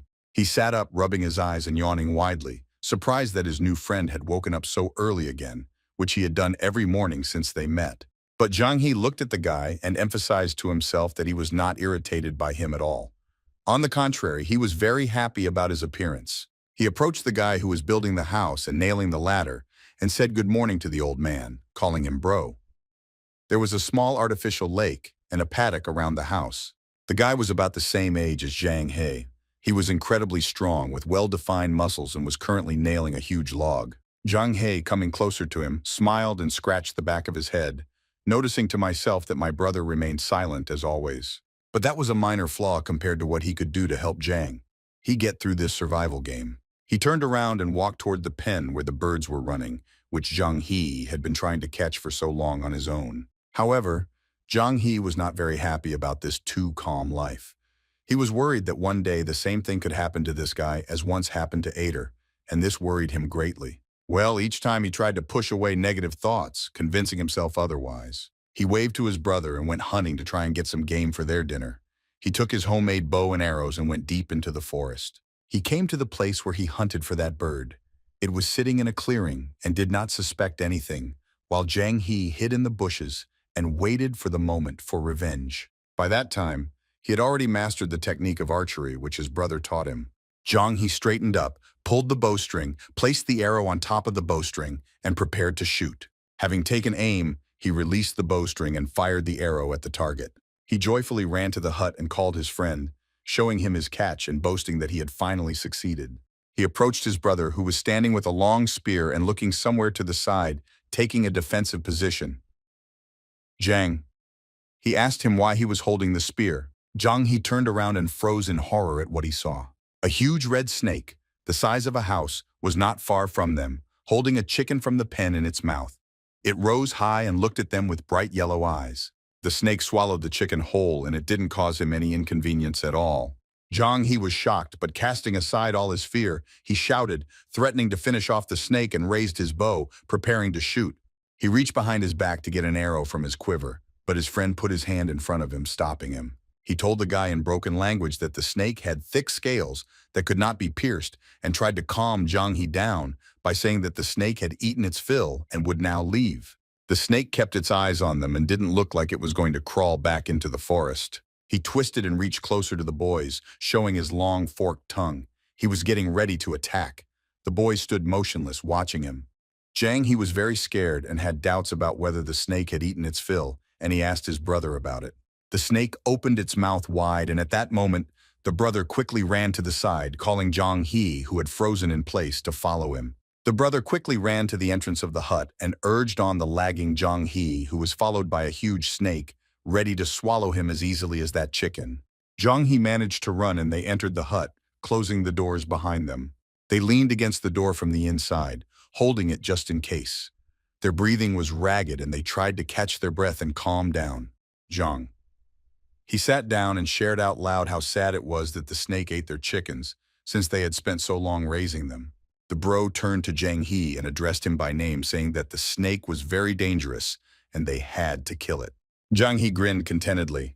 He really liked his partner's mood and his proposal. He grabbed his bow and agreed with his friend. determined to finish off this creature. Jang He sat on the ground with his partner, very tired. Jang He howled, complaining that he had no strength left. He turned to his friend and asked him if their trap would work, although he was a little doubtful about it. The partner smiled and said in broken language that he was sure, since at his house they always caught snakes exactly like that. They sat in front of a deep and long nose that they had dug. Inside the ditch, they placed logs sharpened into spikes, and in front of it they placed a cage with a chicken as bait. Jang. He smiled and did not object, saying that he believed his friend, but he asked to discuss their plan of action to catch the snake one more time. According to the plan, the voracious snake was supposed to smell the chicken and rush to their clearing straight to the bait. With her long body, she was supposed to fall into the trap they had prepared, and she was supposed to be pierced by the built-in spikes like a pincushion. Jang He was already overjoyed at their victory over the snake and was already waiting for the moment when he could say goodbye to the fish and eat a full bucket of fried chicken, remembering the famous fast food restaurant chain. Gnawing on another fish head, Jang. He did not dispute that the plan they had created was good, but he wondered why nothing had happened for the 5th day. He sat on the threshold of a wooden hut and wondered if his brother would be able to get them some other game today. He was already sick of fish. Suddenly he heard a noise from the depths of the forest and strained a little, listening to the sounds. He jumped up and ran, thinking that it could be that stupid snake that finally fell into their trap. Rushing to check the trap, he remembered that he had heard somewhere about snake meat, which was well reviewed, and was already thinking about how best to cook the snake, deciding between boiling and frying. Having run out into the clearing with a trap, he was taken aback and froze in horror, instantly covered in cold sweat. In front of him towered a snake coiled in rings, inside of which was his friend, screaming hysterically. The snake had already bared its fangs and stuck out its tongue, preparing for a meal. Jang. He couldn't understand how this could happen to his friend and, coming a little closer, asked him how he ended up there. He replied that he came there to check the trap, but no one could have known that the snake was waiting for them here. The snake squeezed the boy with its body even more tightly, gradually depriving him of the ability to even breathe. He screamed very loudly in pain and told Jang He to get out of there quickly. Jang He stood motionless, frozen in fear, and watched as the snake strangled his friend and prepared to swallow him. Jang He really wanted to get out of there and save his life, but he couldn't do it, leaving his brother to be eaten by a snake. He was in a great panic, thinking that if even his brother had been caught, then he himself had no chance of surviving in this forest. No matter how much fear Jang He felt then, he understood that he had no option to run away, because he had already lost Ader, and he would not allow himself to lose his brother as well. He couldn't run, because then he would not only lose his chance of survival, but also lose a loyal friend. He rushed towards the snake and swung his spear in mid-jump. And at the right moment, as he had been taught, he threw the spear straight into the snake's head. The spear hit the target and the snake began to kick in pain, loosening its coils and releasing Jang He's friend. The guy fell to the ground from a decent height, but he was already free. Jang. He threw the quiver of arrows in front of him and a cloud of dust rose up around him. On the other hand, he threw his bow to the ground, thus completely disarming himself. He smiled broadly and beckoned the snake towards him with his finger, not threatening to finish it off with his bare hands. The spear hit the snake right in the eye, but it didn't kill it. It just made it very angry. It hissed and wriggled towards Jang He. But as soon as she got fat towards the guy and prepared to attack, he ran forward, shouting and calling her to follow him. The bro lay on the ground and watched Jang He and the snake with one eye. He was very surprised that he showed so much courage to throw down his weapon and run, provoking the snake. Jang He ran forward, filled with incredible self-confidence, wanting to see who would have the last laugh. Having run to the right place, he was glad about it. The snake was crawling quickly behind him, not letting go, wanting to deal with the guy as quickly as possible. He turned the snake around and led it straight to the trap. It ran past the chicken cage and toward the ditch. He had a clear plan in his head and he needed to act quickly. He prepared for the most important part of the plan. He moved quickly, pushing off with his strong legs and moving in big leaps. The snake was so huge and heavy that the ground beneath it cracked and high columns of dust rose up around it. It seemed that the snake was about to overtake Jang He, but the young man waited until the right moment, pushed off and jumped forward, barely breaking away from the snake's huge rubbery mouth. He was going to jump over the ditch completely. The snake, not noticing the danger, chased the young man further and fell into a trap. Jang He was unable to jump and land on the ground. He managed to grab the edge of the ditch with his hands and hang over the abyss. He heard the splash of blood and smelled it. He turned around and saw that the snake was lying at the bottom of the ditch, its body pierced by all the spikes. He was defeated. Hanging from the edge of the ditch, Jiang He was glad that he had managed to throw off his equipment. Otherwise, he would have definitely fallen into the trap himself. He began to climb out of the trap, where most of the snake's body had fallen. He hurried to his friend in the hope that he was okay after such an attack from that creature. He ran up to his friend and put his head on his lap. He called him for a long time. I waited for him to come to his senses, but this did not happen. Jiang He's partner was barely breathing and unconscious. The snake was squeezing him too hard and could cause irreparable injuries. Jiang He's partner, whom he called Bro, did not survive. Jiang He buried him next to Ader and made a similar plaque for his grave. Jiang He, sitting next to the grave, wished his friend to rest in peace. Jiang. He sat there completely dejected and emphasized to himself, and in memory of his friend, that that day was the 20th of his stay on the uninhabited island. And these thoughts puzzled him. The 20th day of his new partner's stay seemed difficult to him. He came to the cave where he made notes. Looking at his calendar, he saw that the time of arrival on the island and the time of death of both partners completely coincided. 40 days made up one cycle, and their lifespan was exactly half the time of stay. And after thinking for a while, Jiang He realized that the rules required the player to overcome the second half of the game on his own. He became even more upset and wandered to the shore. He sat on the sand and thought that even if he saved the third person, he would not live more than 20 days. He exhaled and decided that he would no longer save anyone and would return to training for now. His partners helped him a lot, but it was very hard to part with them. Jiang He trained every day. He improved his loogie shooting skill and adjusted it to perfection, and now he could easily hit the bull's eye. He hung targets on tree branches at different heights and distances, and learned to hit any of them from any position. After training, he liked to lie on the beach sand and look at the clouds, thinking about things. He was very bored. Every day he did the same things and ate the same food. He believed that at this rate he could easily go crazy and tried to come up with some new activity to add variety to his days. Jiang He made a sturdy raft and swam up to one of the NPCs still in the water. He waved and said hello to the guy, emphasizing that they met again. The boy looked at Jiang He with a puzzled expression, not understanding what the "again" in his greeting meant. Jiang He, immediately after the greeting, boasted that he could hit the bullseye all 100 times in a row out of 100 shots, to which the guy in the water expressed feigned delight and asked again if he would help him. Jiang He sat cross-legged on his raft, eating fried fish from a skewer, and telling everyone that he could shoot through a tree as thick as a leg, ignoring the question of being rescued. He handed the guy a plate and offered to try it, saying that he hadn't had time to chat with him last time because he'd passed out. The guy, stunned by Jiang He's behavior, just stared at him. He refused the food and, laughing, again asked permission to board the raft to Jiang He. Jiang He turned around and, without allowing the guy to get on the raft, swam to the shore, saying that it was nice to chat and they would see each other another time. Jiang He held on, not allowing himself to save that man, and convincing himself that he would save him some other time. He still had 200 and more days left. Days passed by and Jiang He continued to do his usual things. He began to go out hunting deer more often. He watched them grazing for a long time and chose the right moment. And that day, he did the same. Having found a deer and choosing the moment, he released an arrow and managed to hit it in the side, which made the animal fall to the ground.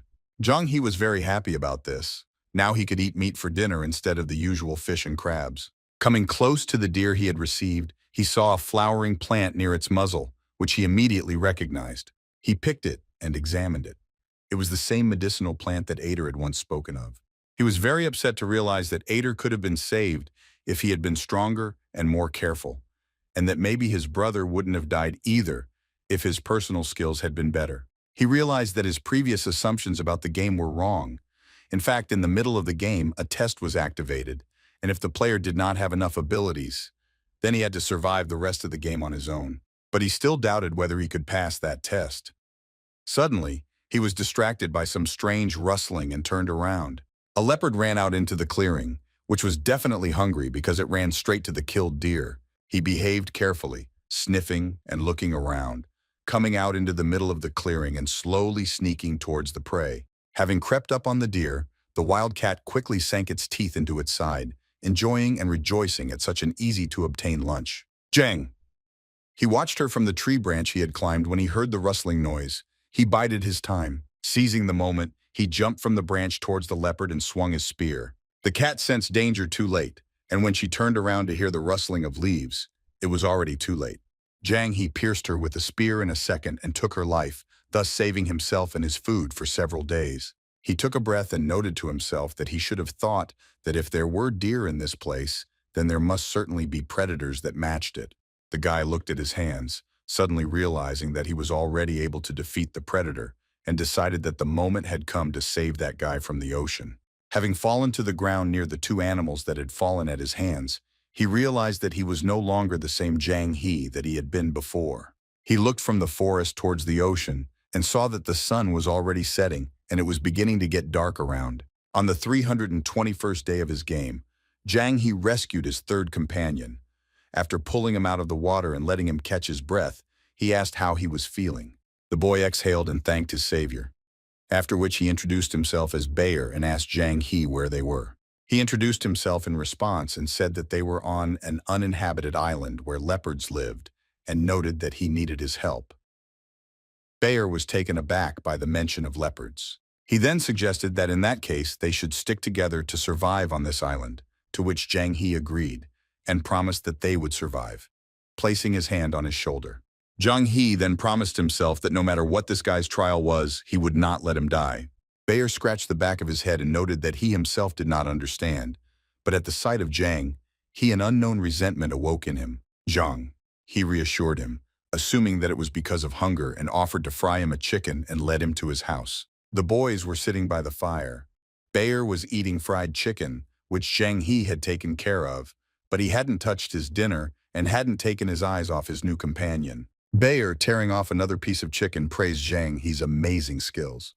Jang He was remembering the tests of his previous companions at that moment.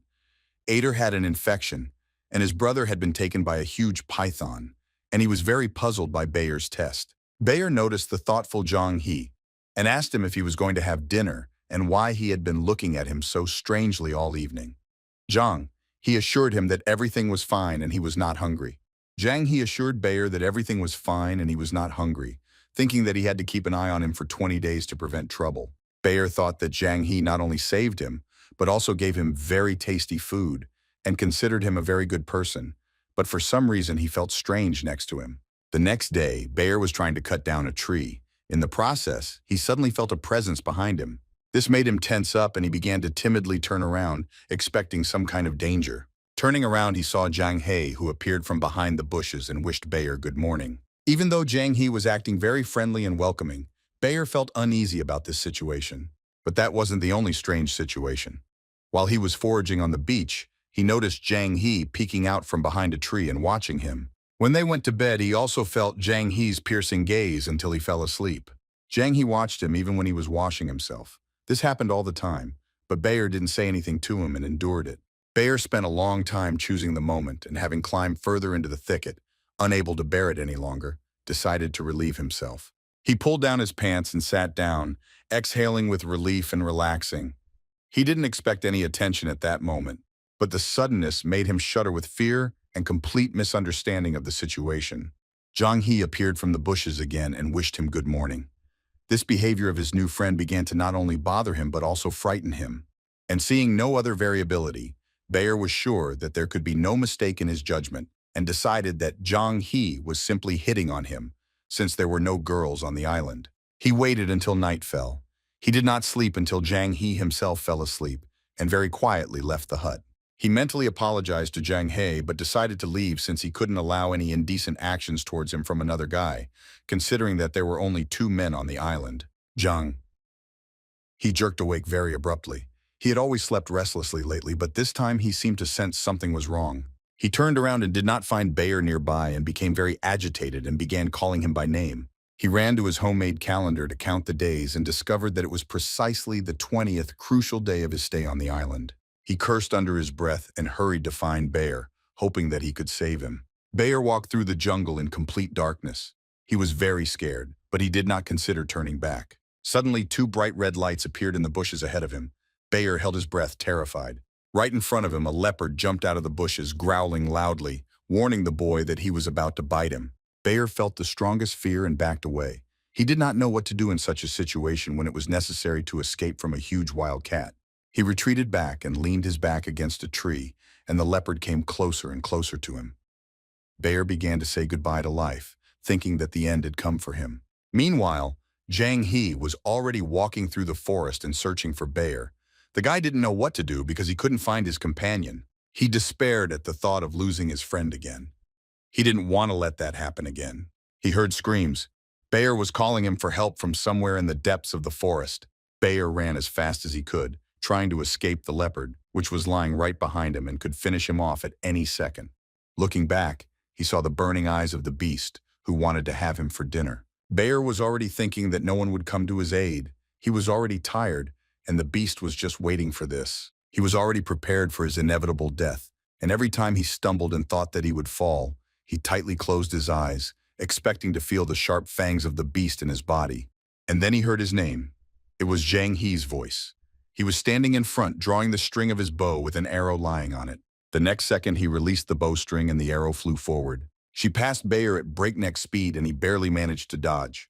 And then she killed the wild beast in the darkness, almost pinning it to a tree. Jang He ran towards Bear, who was repeating his name in great shock. Jang He happily asked his friend if he was safe and would live, clasping his shoulders with both hands and shaking him a little. Jang He quickly began to tell Bear why he had been watching him so closely and annoyingly all this time, explaining that he was trying to understand what danger would await him. And he added that when he woke up and didn't find him in bed, he got terribly nervous. Bear was pleasantly surprised by such a brave act for him. Bear was momentarily speechless, not knowing what to say. And then he also quickly spoke, noting that Jang He had already saved him from imminent death twice, and even if he survived his body, he would gladly provide it for you, wanting to repay the debt for saving him. Jang. He grimaced at the moment when Bear talked about the body and duty, slightly offended by this. And he started shouting, saying that he was the most normal man in the world, and not some kind of pervert, and he started playfully fighting with Bear, who immediately blamed everything on a joke. Jang. He turned around to walk towards the hut and assumed that Bear was probably delirious due to fear and urged him to return home. Bear looked at Jang He and decided to himself again that he was indeed a very reliable friend and comrade. He ran after Jang He, asking him to wait, to which the guy jokingly asked Bear not to stick to him. The boys reached home. They sat down to catch their breath and calm down a little after such an adventure. Bear expressed admiration for Jang He's skill, who was simply happy that he saved his friend. Jang He stood up and told Bear to rest, and he went to fry some fish for him so that he could recover faster. Jang He had already given away hundreds of fish during his stay on the island and thought he could easily become the hero of a cookbook. He caught another one and placed it on the makeshift cutting table. First, he removed all the entrails from the fish, the gills, and cleaned the scales. He then made cross-shaped cuts for better flavor with a homemade knife, which was still quite sharp. At the end of the preparation for roasting, he used sea salt and considered it the highlight of his dish. After that, all that was left to do was to put the fish on a skewer and fry it over a fire, waiting for it to be ready. As soon as he put the fish on the fire, the game gave him a new notification. He was happy because he hadn't leveled up for a long time. Experience points were very difficult to obtain, and Jang He doubted whether they were of any use. So he decided to simply save them up and thought that if he needed them, the game system would notify him. While he was finishing up his dinner, he was making plans for the future. After Bear had fully recovered, he wanted to go explore the depths of the forest, and he thought that he would then have to earn even more points.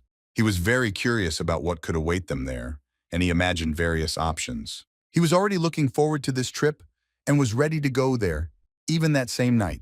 When Bear had rested, they did just that and wandered off to explore the depths of the forest on the uninhabited island. Jang He leaned out from the bushes and informed his friend that they were there, his eyes shining with delight. They came out of the thicket of the forest and a view of an entire village opened up before them, but it looked abandoned because there were no people visible there. Jang He began to run between the huts, looking into them in search of people. He looked around with great curiosity and surprise that there were traces of human habitation on the island. After a brief inspection, Jang He noticed that all the things were covered in a thick layer of dust, and apparently no one had lived there for a long time. Bear turned his back and agreed with him. He crossed his arms over his chest and added that they shouldn't relax because if there were no people there, there could be fierce wild animals. Something tapped Bear on the shoulder, and looking to the side, he saw a huge paw on his shoulder. Turning around, he saw a huge leopard, which was already attacking him and screamed, calling on Jang He to run quickly. But it was Jang He. He took off the leopard mask and said that he had picked up the costume nearby and laughed heartily at Bayer's expression.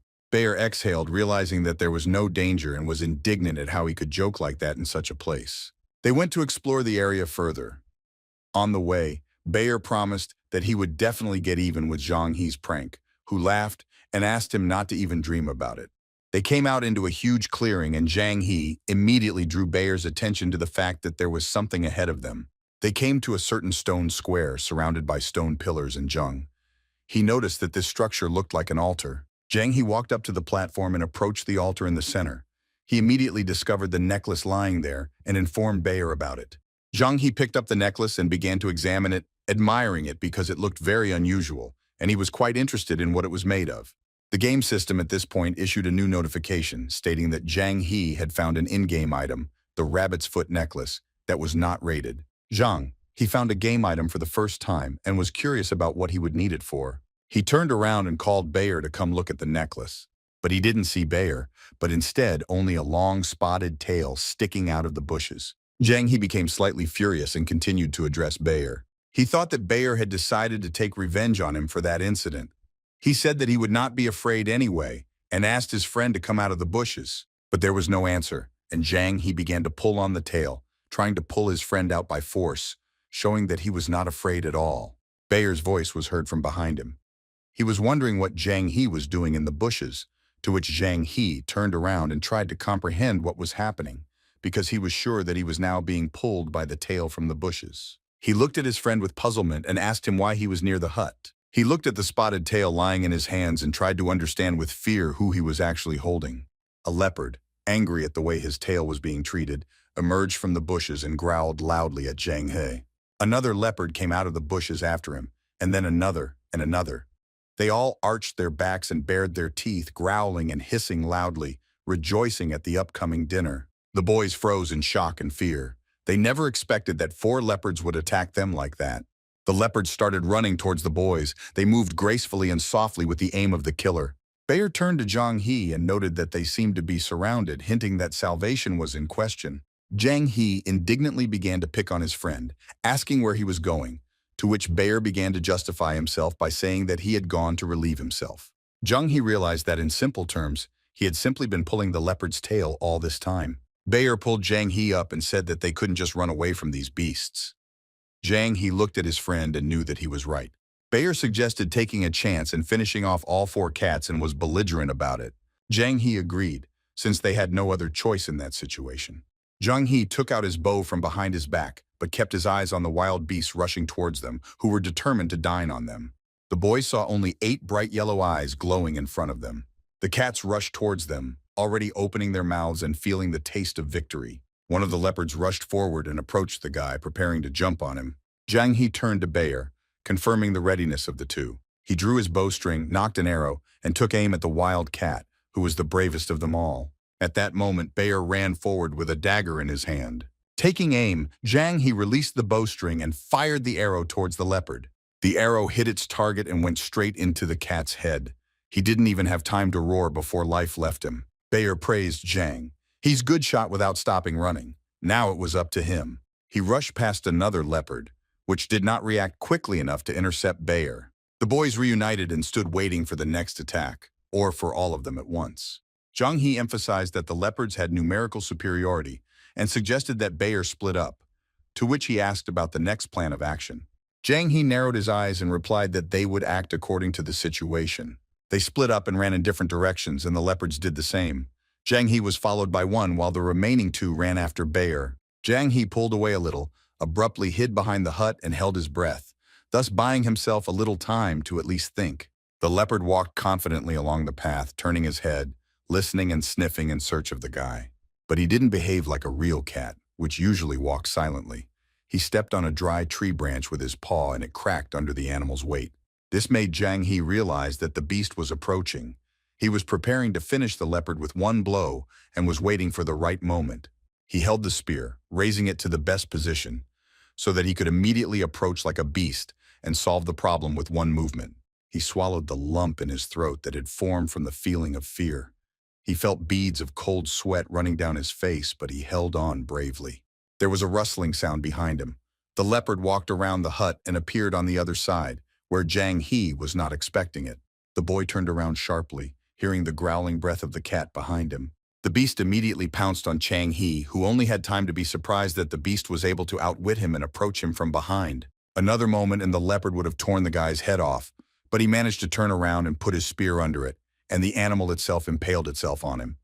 The leopard put its paw on the guy's shoulder and continued to reach for him with its mouth. Because Zhang He panicked, the spear did not penetrate as deeply as it should have, and should have merely grazed the animal's rib. He continued to hold the spear tightly and fought off the strong cat. He understood that if this continued, the spear would break, and sooner or later that creature would devour him, at which point he would have to inflict even more damage on it. And after the extra damage, he'll just bet that the leopard will die before he gets to the guy. Zhang He twisted the spear and pulled it slightly towards himself, removing it from the animal's wound. After which, he pushed the spear with a scream, pushing it even deeper into the wound. But at that moment, the leopard managed to reach his shoulder and sink its teeth into it. Zhang He roared in pain and shock. The beast did not loosen its grip and continued to hold the boy's hand in its mouth. The beast fought with all its might, and its instincts did not let go. But another movement of Zhang He's spear made it fall silent and open its teeth. The leopard's bright yellow eyes froze and dimmed in an instant, its mouth remaining open. Zhang He threw the beast's carcass to the ground. He managed to defeat it, but at a high cost. Blood was gushing from his bitten shoulder. Zhang. He knew that the first thing he had to do was stop the bleeding. Having started to bandage the wound, he assumed from his own feelings that he might have touched a nerve, because the pain was hellish. He wrapped his hand in a bandage, which he had been wrapping around his forearms to prevent sprains, and stopped the bleeding a little. He understood that even through force he would be able to build the sound a couple more times at most, and his was broken. He was almost completely exhausted. He remembered Bayer and hoped that everything would be okay with him. He heard his voice. Bayer was shouting that he was going to a better world and asking Zhang He to quickly run away from that place. Zhang He listened and determined where the scream was coming from. He gripped the handle of his bow tighter, preparing for another fight with the beast. And he rushed to help his friend as fast as he could, praying that Bayer could just hold on. Bayer sat exhausted, surrounded on either side by two leopards who were carefully approaching him. The guy was already exhausted, but he held a dagger tightly in each hand, preparing to defend himself for the last time. Suddenly, he heard the sound of a flying arrow. The arrow stuck in the ground right in front of his feet. Zhang He missed the beasts and missed. Bayer tensed up because with Zhang Heng's skills he couldn't miss and thought that something was wrong. Zhang He stood to the side, hiding in the bushes, and watched the arrow fly. He ducked and cursed. He noticed that his wounds were much worse than he had thought. He knew that if he rushed into battle in this condition, he would most likely die. Things were bad. But Zhang He also understood that if he did nothing, Bayer would die. The leopards were enraged by the arrow and began their attack. They circled around the young man, trying to jump on him. They pounced on him, scratching him with their claws, but Bayer somehow managed to dodge. The leopard tore the guy's shoulder with its claws, and he roared in pain, but did not lose his head and continued to hold a defensive position. He shouted at the top of his voice that even if he had to die, he would definitely take one of the leopards with him. He stood holding the daggers tightly in his hands and called on them to attack. He continued to shout, attracting the animals to him. He showed great courage in that fight. He braced himself and rushed forward to meet the leopards that were rushing towards him. Zhang. He watched what was happening from the bushes in horror and did not know what to do. Bayer shouted at Zhang He, asking if he was still there. He himself was fighting the wildcats, preparing for death. There was no answer, and Bayer called Zhang He's name even louder than before. Zhang He gritted his teeth, filled with shame and worry. He mentally apologized to Bayer, because if it weren't for him early, he would have definitely come to save him. He hesitated, afraid to rush into battle for his friend. He argued with himself, understanding that he could still fight despite his serious wounds. Well, he understood that it was too dangerous, and even though he was his comrade, he was just an NPC. Zhang He was still standing motionless behind the bushes. This situation was not like that python. The leopards lived deep in the forest and were of no use to him at all compared to that python, which was a real danger to him. Zhang He forced himself to decide on something. Let him know that he hated such choices. He held his head and shook with tension. Someone placed a hand on his wounded shoulder from behind, and you made Zhang. He turned around. Behind him stood his brother, who said with hatred that if it weren't for his doubts, he would have been able to survive. He was very angry and asked Zhang He if he would continue to doubt, and why it was he who died and not Zhang He himself. Zhang He stepped back, putting his hands in front of him and begging for forgiveness. Ader appeared next to his brother and asked him to stop, since there was no time for this. Ader asked Zhang He if he still remembered his words, period. Let us recall that emotions are an extremely dangerous thing, and people always easily succumb to them. Adar pointed to Zhang He's hand and said that he was unable to shoot a bow not because of his wounds, but because he was filled with doubts and fear. Zhang He still doubted his ability to fight. His friends gave him some advice, advised him to put all his strength into just one shot, because now he was in an ideal position for shooting. If he missed, he could always run away.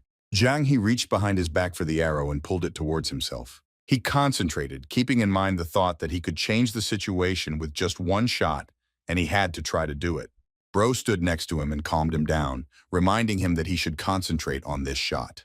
Ader told Zhang He from the other side that he should only have his goal in front of him and ignore the rest. Zhang He thanked his friends for their great support and help in his difficult time. Zhang He straightened up and pulled the bowstring after placing an arrow on it. He used every piece of advice given to him and concentrated his attention. At that time, Bayer continued to fight the leopard, still holding on, but with his last strength. Turning around, he saw that the leopard was flying straight at him from the jump. Seeing this, he realized that he would not be able to dodge it, because he noticed it too late. He looked at the beast and mentally prepared himself for his death from its paws and teeth. But the leopard did not reach him and sank to the ground. Zhang He's arrow was sticking out of its side. Bayer joyfully shouted his friend's name, turning in the direction from which the arrow was fired. Zhang.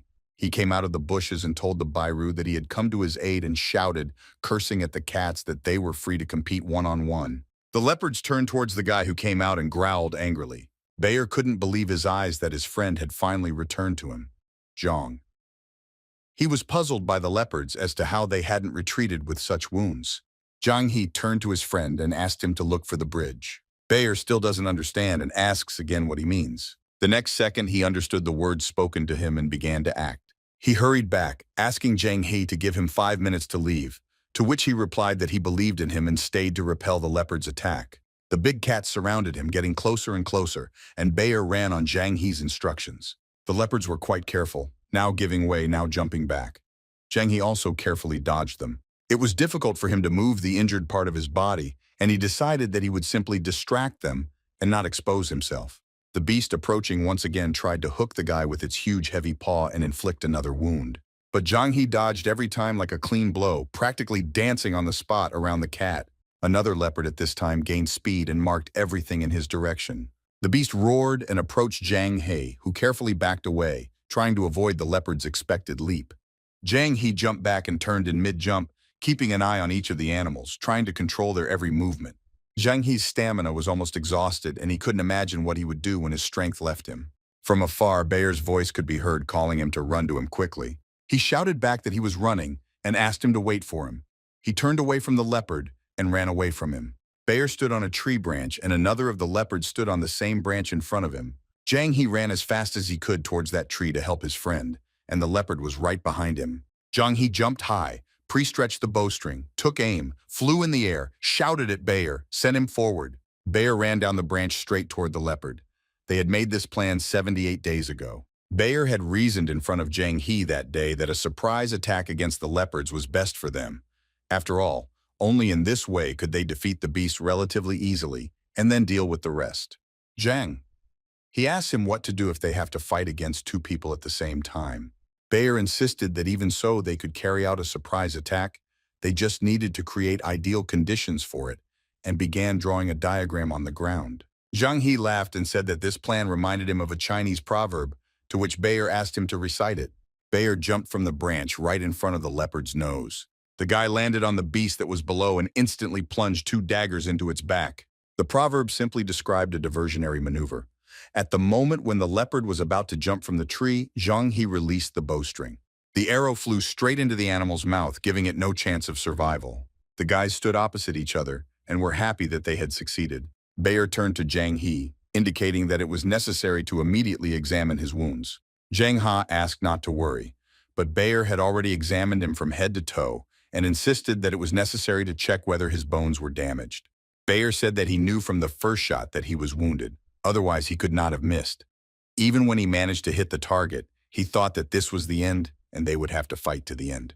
Bayer crouched down, offering his back and offering to carry Zhang He to the camp, doubting that there were no more leopards nearby. Zhang He stood with an incredibly confident look and said that there should be no more leopards, and they finally conquered this island. The game system has once again issued a notification about new achievements for rescuing and repelling wild animals. The boys were sitting on the coast and looking at the stars. Bayer couldn't resist asking Zhang He why they were sitting there all night. Zhang He looked at the endless night sky strewn with bright stars, at the head of which was a huge silver moon. He asked his friend to wait. At dawn they jumped and waved their arms, attracting a huge ship sailing past. It was time for them to return home. Zhang. He woke up in the same place he had been before his great journey, but on an uninhabited island, his eyes wide open. He looked at himself, moving his hands and looking around, and realized that he was finally back. The girl at the bar mockingly noted that the guy had woken up. Zhang He exclaimed joyfully when he saw her. She was happy for the guy and for the fact that he didn't die, because now she wouldn't have to rack her brains over how to get rid of his body. Zhang He stared at her wide-eyed and asked in horror whether death in the game meant death in reality. She laughed at him and confirmed it. Pointing at his necklace, she was surprised that he was able to get equipment in his first game and asked if he needed help evaluating it. She offered 5 points. Zhang He now understood what they were needed for.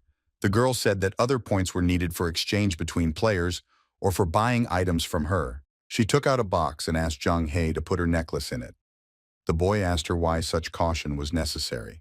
She explained that not all equipment has only positive effects, and it is better to be on guard, and this Tula box has the ability to restrain the effects of equipment, and said that he can buy it for points. She asked him to come back in 3 days for the assessment results and pulled out a business card from her gorgeous cleavage, which had her phone number on it, and handed it to the guy. She winked and warned that if he didn't want other players to know his identity, he'd better not take her business card out of this bar. Zhang He took the business card to look at it, said that it would be better to just write down the number, but he could not remember the password on his phone. The barmaid explained to him that an ordinary person is not able to instantly accept a suddenly changed situation, and therefore advised him to rest for a couple of days. Otherwise, some problems could arise. He thanked her and hurried to the exit. The girl stopped him and put her finger to her lips, warning him to be wary of other players, as stealing goggles from them was a common occurrence. Zhang He headed out and was indignant that now it was impossible to relax in the real world, and thought that the next day it was worth buying something for self-defense, and a bow would not hurt either. He reached his hotel room and walked inside, ready to have a wonderful rest. Well, when he lay down on the bed, it seemed too soft to him and it prevented him from falling asleep. He sat up in bed without thinking about the fact that the soft bed he had been dreaming about all this time was now causing him discomfort, from which he could not sleep. He decided to lie down on the floor and took a pillow, settled down near the bed, and instantly fell asleep. He slept very soundly and woke up refreshed in the morning. Having gathered himself, he went downstairs. At the reception, the girl was very embarrassed, but still asked how she could help him. He yawned widely and said that he had come to check out, and handed her the corresponding card. He noticed that all the people around him were staring at him, but he couldn't figure out why, assuming that they might be gamblers who wanted to rob him. A child's voice was heard behind him, shouting to his mother about a naked uncle. The mother tried to leave to reconcile the child and asked him not to point fingers at people. After checking out of the hotel, I decided to return to my university dormitory. Approaching his room number 209, he hesitated a little at the door. He hadn't been in this place for so long that he wasn't sure which foot he should step into the door with. He opened the doors and stood at the threshold in spite of his friend Zhang Yang. Zhang Yang was packing his things for his trip at this time and reacted to the opening of the door by staring at Zhang He. He immediately jumped up, starting to scold him and call him names for the fact that he had written to him so many times, but had not received an answer. And now his friend had finally deigned to appear. Zhang He smiled sheepishly and apologized, explaining that his phone had been on silent the whole time and he simply hadn't heard any notifications. Zhang Yang walked up to his friend and asked if he was okay, placing his hand on his forehead to check his temperature, and remarked that it had only been one evening. But he had become so polite as if he had hit his head. Zhang He froze when he heard this sentence. In reality, only one evening had passed, and he had completely forgotten about this time difference. He looked at his friend who was getting ready, and noticed how everything around him began to seem very alien, and noted that he had lived in this room even less than on a desert island. Jiang Yang was a little puzzled by his friend's condition and couldn't understand what was happening to him, assuming that his girlfriend might have dumped him, and that was why he was so lost. Notes: we all thought he approached Zhang He and, throwing his hand on his shoulder, told him to stop flying in the clouds and offered to go with him and his guys on a hike. Zhang. He was not immediately happy with this proposal, but a moment later his mood changed because he realized that he could perhaps recover better in these conditions. Zhang Yang was completely confused, convinced that there was definitely something wrong with his friend, since he had never agreed to such an event. Zhang Yang asked his friend about the bag on his back, and when he answered about the bow and arrows, he was very surprised since when he had such strange hobbies, and by the way, he asked him to help carry his bags. Zhang. He did not understand why he needed so many things that he had dragged with such difficulty. Zhang Yang explained that it was still not enough, and there were only the necessary snacks, games, and provisions for the tent. Ahead of them, a short-haired blonde girl waved at Zhang Yang. He looked at her in fascination and reminded his friend that this was his girlfriend Xiao Xiao and they had met before. Pointing to a girl standing next to him, he explained that it was Shen Shishi, the #1 beauty at the university. The girl was truly amazing. Zhang He froze at the sight of her and did not respond to his friend's questions about her. He could not take his eyes off her beauty. The guys approached the girls and Zhang Yang introduced his friend, saying that he was his roommate, and they couldn't imagine how hard it was to drag him here. After that, the guys started loading things into the car. The girls politely waved in greeting and introduced themselves. It was Shen Shishi, and next to her stood a very modest, shy girl named Wang Huan. While the guys were loading things into the minibus, a luxurious sports car stopped next to them and began to squeal with its wheels. The driver's door swung open and a guy wearing beige pointed-toe shoes and a white suit came out, holding a bouquet of red roses in his hands. He turned to CC and said that he found out about her day off and therefore booked the best restaurant for them and asked if she would mind having lunch with him. The girl pretended not to see the guy and, turning away from him, addressed the guys, suggesting that they move on since everything was already ready. The guy got mad because she ignored him. He jumped up to her and grabbed her hand hard, drawing the girl's attention to himself, but she didn't even look at him. Zhang He appeared behind him and tapped him on the shoulder, intending to stand up for this girl. But a hand reached out from the open car door and pulled him inside. The girls asked them not to worry, explaining that Shi could take care of himself. Zhang Yang explained that the guy was the head of the student council, and his family was connected to the mafia, so it was better not to bother him. Cici got into the car and calmly asked the guy to let go of her hand because she was going to close the door. He gritted his teeth in anger and warned that he shouldn't have been angered while insulting the girl with an unpleasant word. Cici slammed the door and asked the driver to hurry up. The guy was left outside, burning with his emotions, very unhappy with this attitude towards him. The minibus moved off, and the guy threw the bouquet onto the asphalt and began to swear and throw a tantrum from resentment over the refusal. Following the car, he threatened that the girl would answer to him for this and clenched his fists. By evening, the boys had already reached the right place, pitched tents and made a fire. Not far from the camp, Zhang He stood and practiced archery. He didn't want to lose his skills and decided that he would train at every opportunity, because he couldn't know for sure that he would no longer need this skill. He aimed at the tree trunks and hit exactly where he planned. Zhang Yang approached him and watched his training, and after another cheap hit, he asked when he had learned to shoot so accurately. Zhang He swept away all the board games. Zhang Yang didn't answer this and said that the guys had already made a fire and started cooking dinner, and that's why he came to call him back. Zhang He thanked him and said that he would come now. Zhang Yang's girlfriend ran away from the camp and called out to him along the way. Running up to the guys, she bent over trying to catch her breath and said that they had a problem. The guys looked at each other and then back at the girl. I can't imagine what could have happened. Shishi stood there and told the boys to leave or else she would call the police. Behind her stood Wang Huan, who was terrified. In front of them stood 3 guys who behaved disgustingly and only laughed at the girl's threats about the police. One of them approached CC and hit her hard in the face, continuing to mock that he was very scared. The girl dropped her phone and fell to the ground. The guy stood over her and ordered her to do what she wanted, showing that she would not succeed. He turned to the other 2 guys and ordered them to grab the girls. He ordered the beauty to be left with Brother Chen and promised to have a lot of fun with the second one and laughed nastily.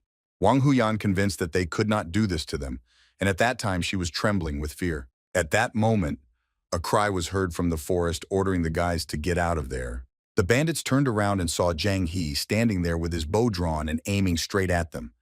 Behind him stood Zhang Yang and his girlfriend. Zhang He sternly asked them to leave, warning that otherwise he would not be responsible for himself. He did not release the bowstring and aimed at one of them. Zhang He did not loosen his bowstring and was ready to shoot an arrow at the instigator of this bandit with a green mohawk at any moment. His companions were very worried and warned that the bow could kill. They were completely confused and did not know what to do. Their leader took a knife out of his bosom and, smiling sarcastically, reassured the guys that Zhang He did not have the courage to do this. And just as he raised the knife a little higher, a fired arrow knocked the knife out of his hands. The knife spun in the air and stuck in the ground behind the boys. All three of them saved their eyes, seriously scared by such an action. Zhang He countered that it was legitimate self-defense and he had nothing to fear from shooting an arrow at them. The leader pointed his finger at Zhang He and ordered his dogs to finish him off. They did not dare to contradict him and immediately rushed towards Zhang He. Zhang He bravely met the red-haired guy running towards him, covering Zhang Yang and his girlfriend with his chest. Just as the bandit ran close enough, Zhang He kicked him in the stomach and he was thrown back with force. Another bandit jumped on Zhang He from behind, raised his knife and shouted something similar to a battle cry. Zhang He did not have time to turn around and fight off the attack. At that moment, Zhang Yang ran up and hit the bandit hard, loudly telling him to go to hell, and he also fell to the ground. Zhang Yang immediately twisted his arms behind his back and pressed him into the ground, leaning on him with all his weight. He asked Xiao Xiao to put the knife away from him, and Zhang He asked his friend not to take such risks. The first of the bandits, the one with red hair, was running towards Zhang He again.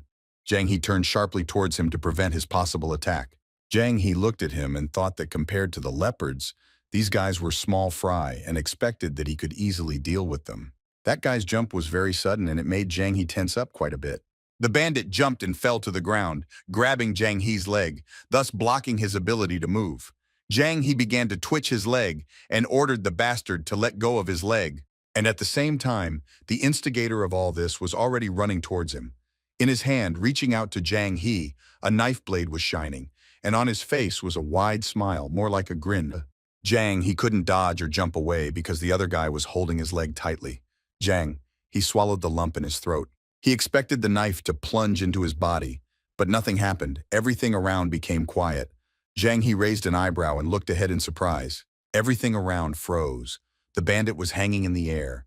The time stop caught him in mid-jump, and the blade of his knife was a few centimeters away from Zhang He, who shuddered at the sight of him. He relaxed and looked down at the knife, touching its sharp end with his index finger, making sure that what he saw was real. Having made sure that time had stopped, he immediately began to shake off his leg from the not at all gentle embrace of one of the bastards. He turned to his friends and called out their names. Zhang Yang and his girlfriend Xiao Xiao froze in the middle of dealing with one of the three bandits, pinning him down tightly. Xixi froze, running with a huge stick in her hands to help, and Wang Huan sat in fear near the fire, covering herself with her hands. The stick in Xixi hands was charred in the fire, and sparks scattered from it also remained hanging in the air. Zhang He stood there in confusion as time stopped again. He definitely didn't expect this on this day. He raised his hand and glanced at his wristwatch. Zhang He's watch showed exactly midnight, and he wondered what all this could mean. He tried to put the facts together. The last time he logged into the game, it was 11 o'clock at night, and 1 hour in reality was equal to 20 days in the game.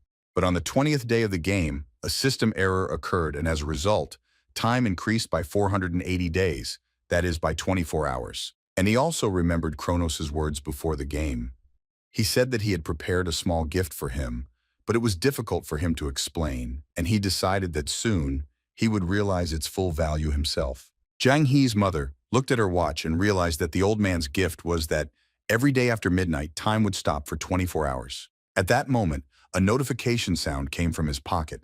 It was a message from Kronos, asking if the boy had guessed about his gift. He assured the boy that the extra time would not affect his lifespan in any way, and asked if he wanted to fall on his knees and thank him for this gift. Zhang He believed that this was his payment as a representative of Kronos, and wrote a reply asking for a lot of time and not to dream of such things from him.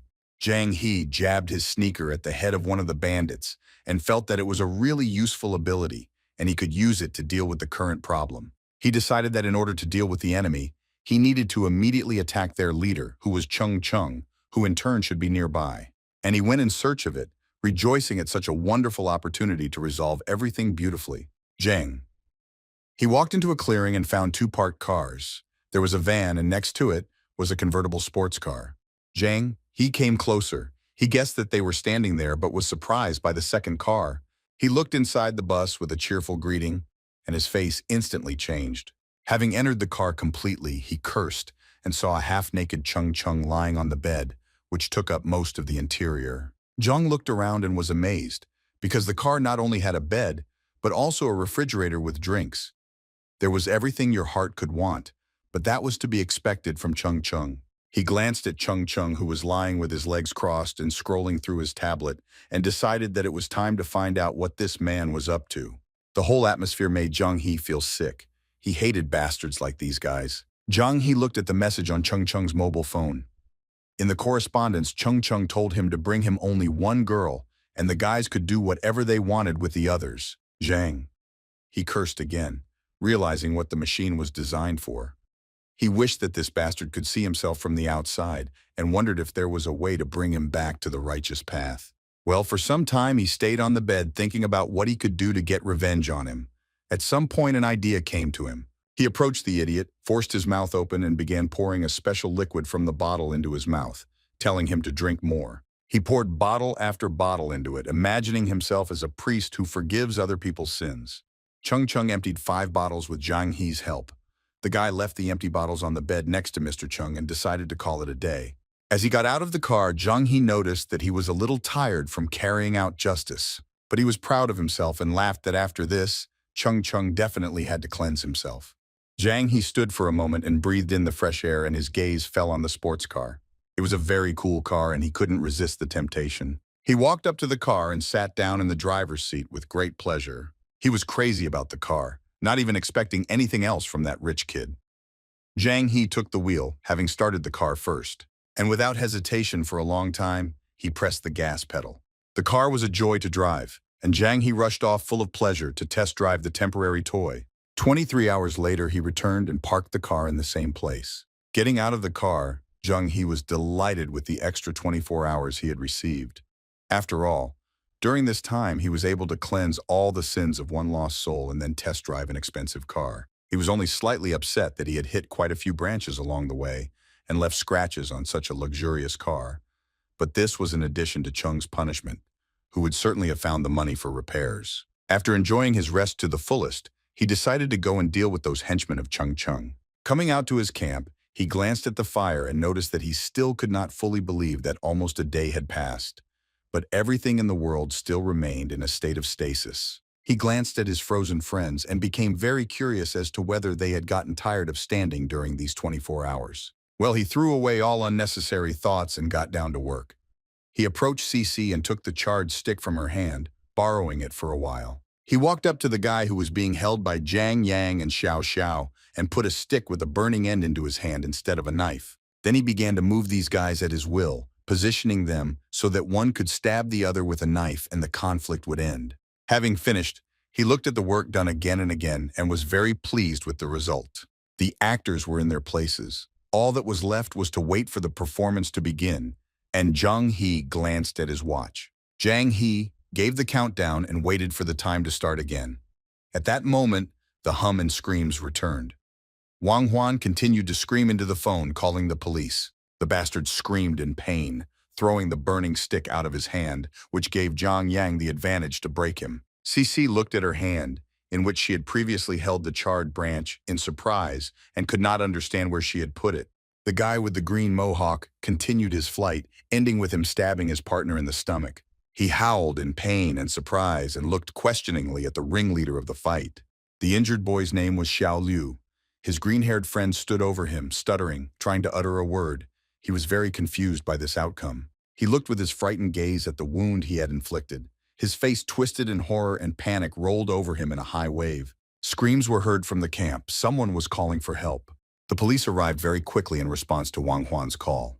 The green-haired guy was immediately forced to his knees and forced into a police car. Chung Chung was being wheeled around on a gurney by medical workers. He had a huge, swollen belly like a woman in late pregnancy. Jiang Yang watched the scene in shock. He discussed with the girl that although those guys deserved it, he didn't understand how it could turn out like that. She replied that she saw that the guy had a knife in his hand, and he couldn't have been burned by a hot stick, but it happened. Zhang Yang took it for some kind of mysticism. Zhang He listened to his friends and supported their dialogue, telling them how scared he was when that guy decided to stab him with a knife. Shishi appeared next to Zhang He and interrupted him, saying that it no longer mattered how it happened. At that moment, it was important to Shishi that everything was behind him and that the offenders got what they deserved. She barely had time to finish speaking when Wang Huan fell to her knees next to her and began to beg for forgiveness. Shishi looked at her in confusion and stopped. The girl explained that she told Chung Chung about this place because he promised to buy her any lipstick she liked. Then she justified herself by saying that she did not know about his plan and cried a lot. Shishi did not take her eyes off her. Various emotions gathered together on her face, including regret and disappointment. Wang Huyan begged for forgiveness without getting up from her knees and sobbing uncontrollably. Zhang. He came to the 24-hour bar to pick up his necklace for appraisal. He was waiting for the barmaid and looking at his phone. Zhang Yang wrote that Chung Chung had taken his documents from the university and was going to fly abroad, and the second news was that Shishi had taken Zhang He's phone number. Immediately, a notification came to his phone that Shen Shishi had added him as a friend, and he thought about how fast she was. The barmaid soon returned and placed a box on the table in front of Zhang He and informed him that the evaluation was complete. Zhang. He put away his phone and leaned over the box, asking about the effect of the equipment.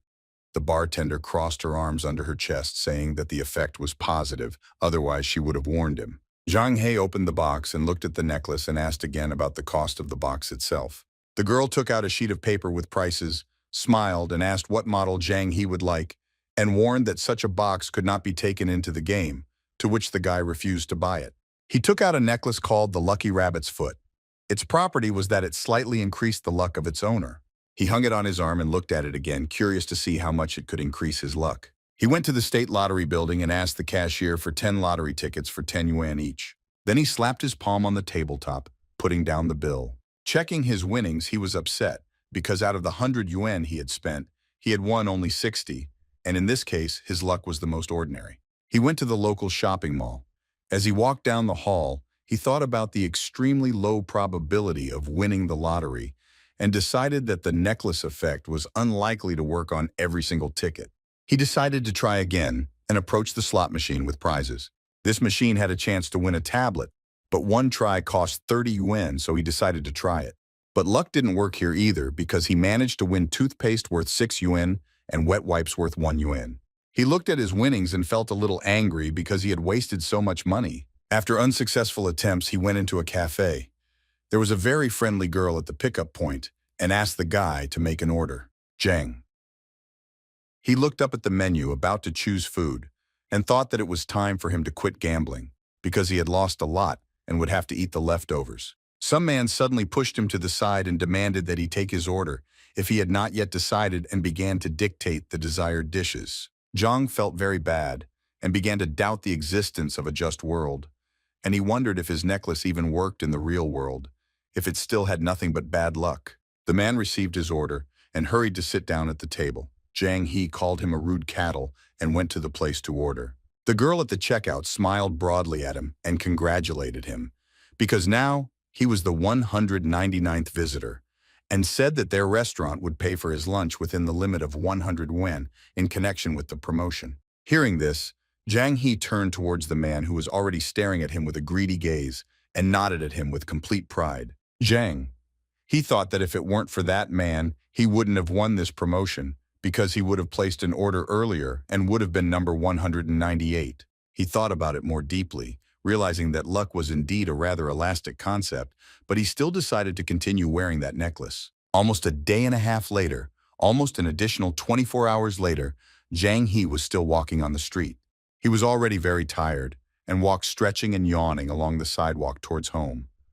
In front of him in the air hung a black cat, frozen in a jump as time stopped. He passed by this cat and thought about his own things, not paying much attention to the cat.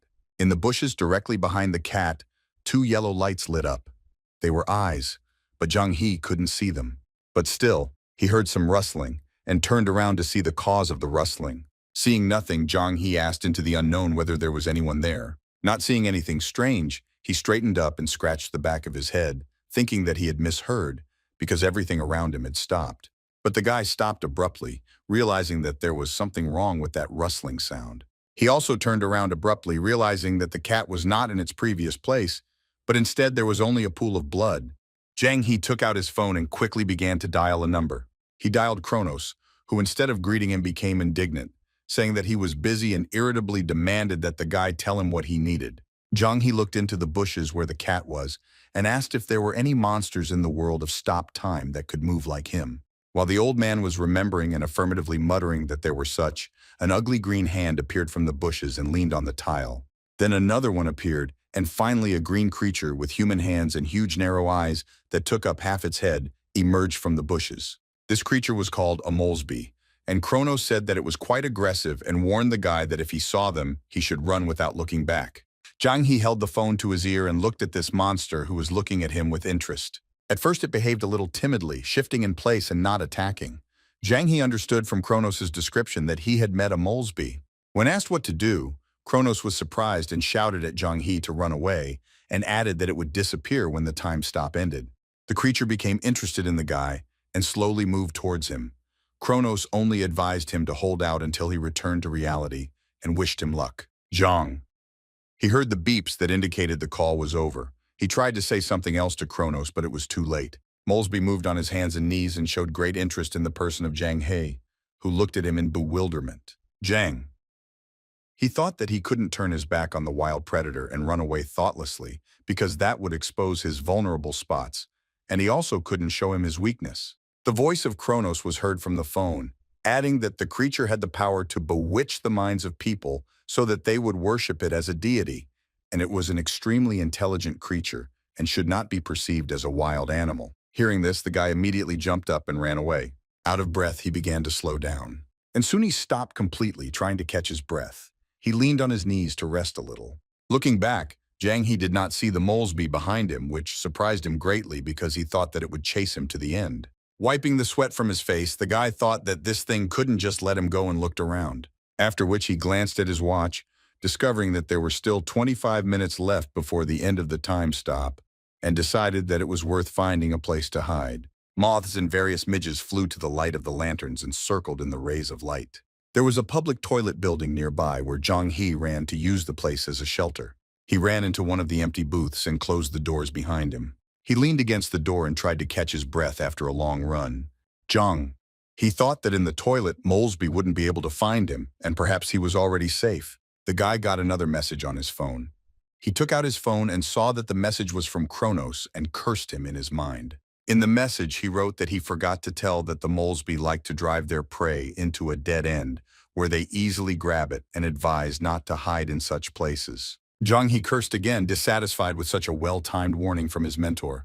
The guy immediately decided to get out of there and carefully opened the doors. Opening the doors completely, he saw a Molesby standing in front of him, who, as if by a click, came for his prey. He sat on his tiptoes, leaning his hands on the floor and smiling slyly, showing all his teeth. Jang He immediately closed the doors back, remaining in the toilet stall. He pressed his whole body against the door and panicked, mentally cursing at the whole situation. The creature began to break into the booth, trying to open the doors and get to Jang He. Jang. He struggled to hold the doors open, continuing to curse at Kronos, calling him an old fart and being outraged that he had not been able to warn him about this in time. Molesby was a strong creature and was pushing hard on the door, opening it little by little. Jang He really wanted to crush the bastard's head with the door. Jang He saw only one chance to escape, and he had to act at that moment. He waited for the right moment and abruptly opened the doors. Without waiting, the Molesby fell into the cabin with another push and fell to the floor. Jang He, without wasting a second, jumped over him and ran towards the exit as fast as he could. The creature squealed with great anger and ran after him.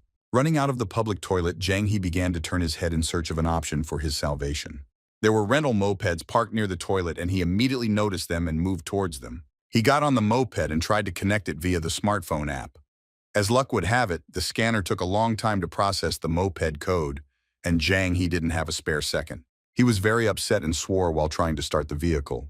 Molesby was already on the street, right behind Jang He, who was sitting on a moped. The guy turned around and it seemed like he had no more time.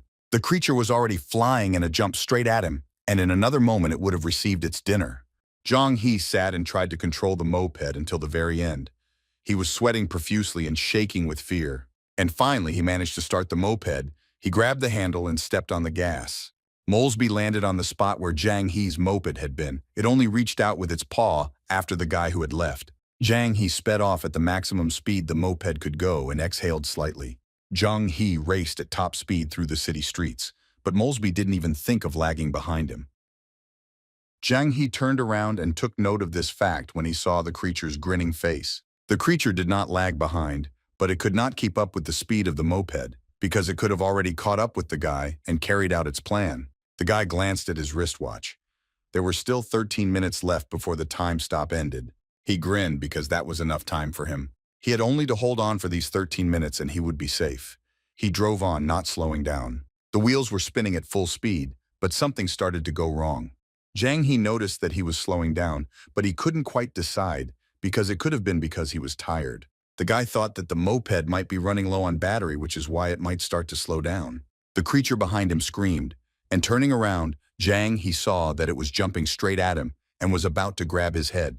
He swerved the moped and the creature landed back on the road and continued chasing him. Because he had to be distracted, the guy did not notice that he was already rushing straight towards the handrail of the bridge, behind which, naturally, there was a river. Jung. He didn't have time to brake to avoid the collision, but he didn't have many options.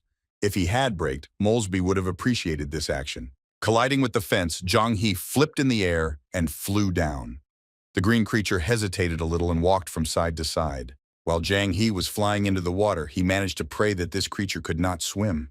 But at that moment, it jumped from the bridge into the river after Jang Hee. The guy closed his eyes tightly, expecting the worst outcome and preparing himself for the fact that now he had to dive.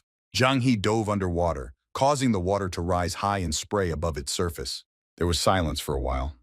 The water immediately leveled out and did not give away that something had just happened here. A moment later, Jang Hee's hand emerged from the water and grabbed hold of the stone edge of the pavement. Using his hand, he pulled himself completely out of the water and fell onto all fours, trying to cough up the water from his lungs. He cursed, noticing that he almost died because this sudden dive was difficult for him. He turned to the river and was glad that the creature was a poor swimmer and had not grabbed him yet in the reservoir. He glanced at his watch.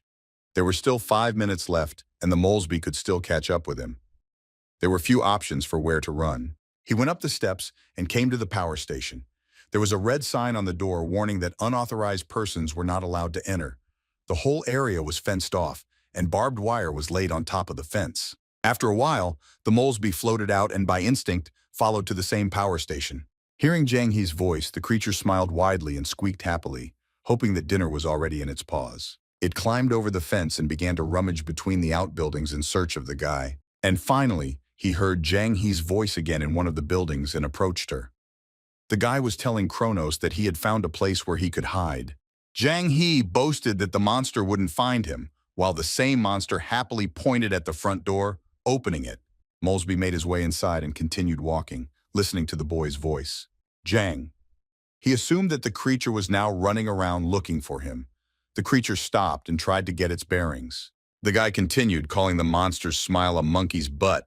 The monster reacts to the sweet voice of the prey effect peeked out from behind the door frame, after which Jang Hee dealt with it by saying that the monster itself was the baboon's 5th point. Molesby found a smartphone lying on the floor, from which Jang Hee's voice was coming.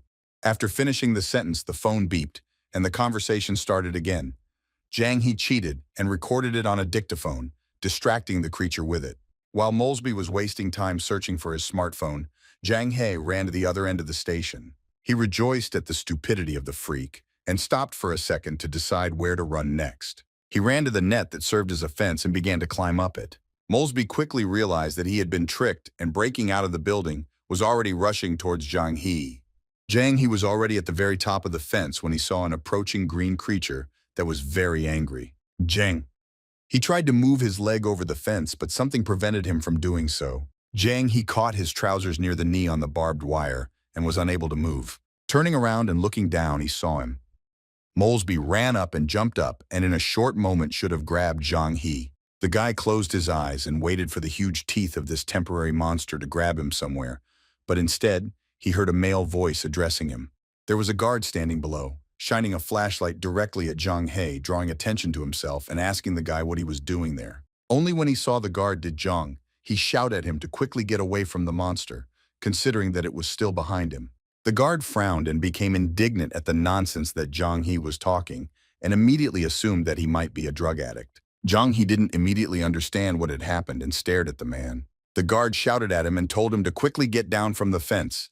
Zhang He turned around and looked down, realizing that the Molesby had disappeared, meaning that the time stop had ended. After some time, Zhang He looked at the water and cursed the old man, blaming him for almost throwing off his skates because of him. He continued to shout at Kronos and ordered him to quickly drag himself to him and help, to which the old man did not agree, saying that he would not be able to do it quickly.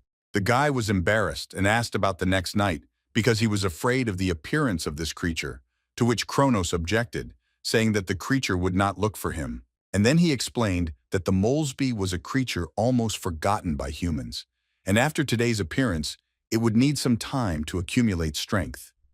Zhang, he listened to him attentively, after which he sent him to hell and demanded to explain his location, to which Kronos, after a mysterious pause, replied that he was abroad because he had found a way to deal with him. He stood with a suitcase near the entrance to some church and, smiling to himself, asked the guy to wait patiently for his return. A few days later, Zhang He went to the gaming bar again.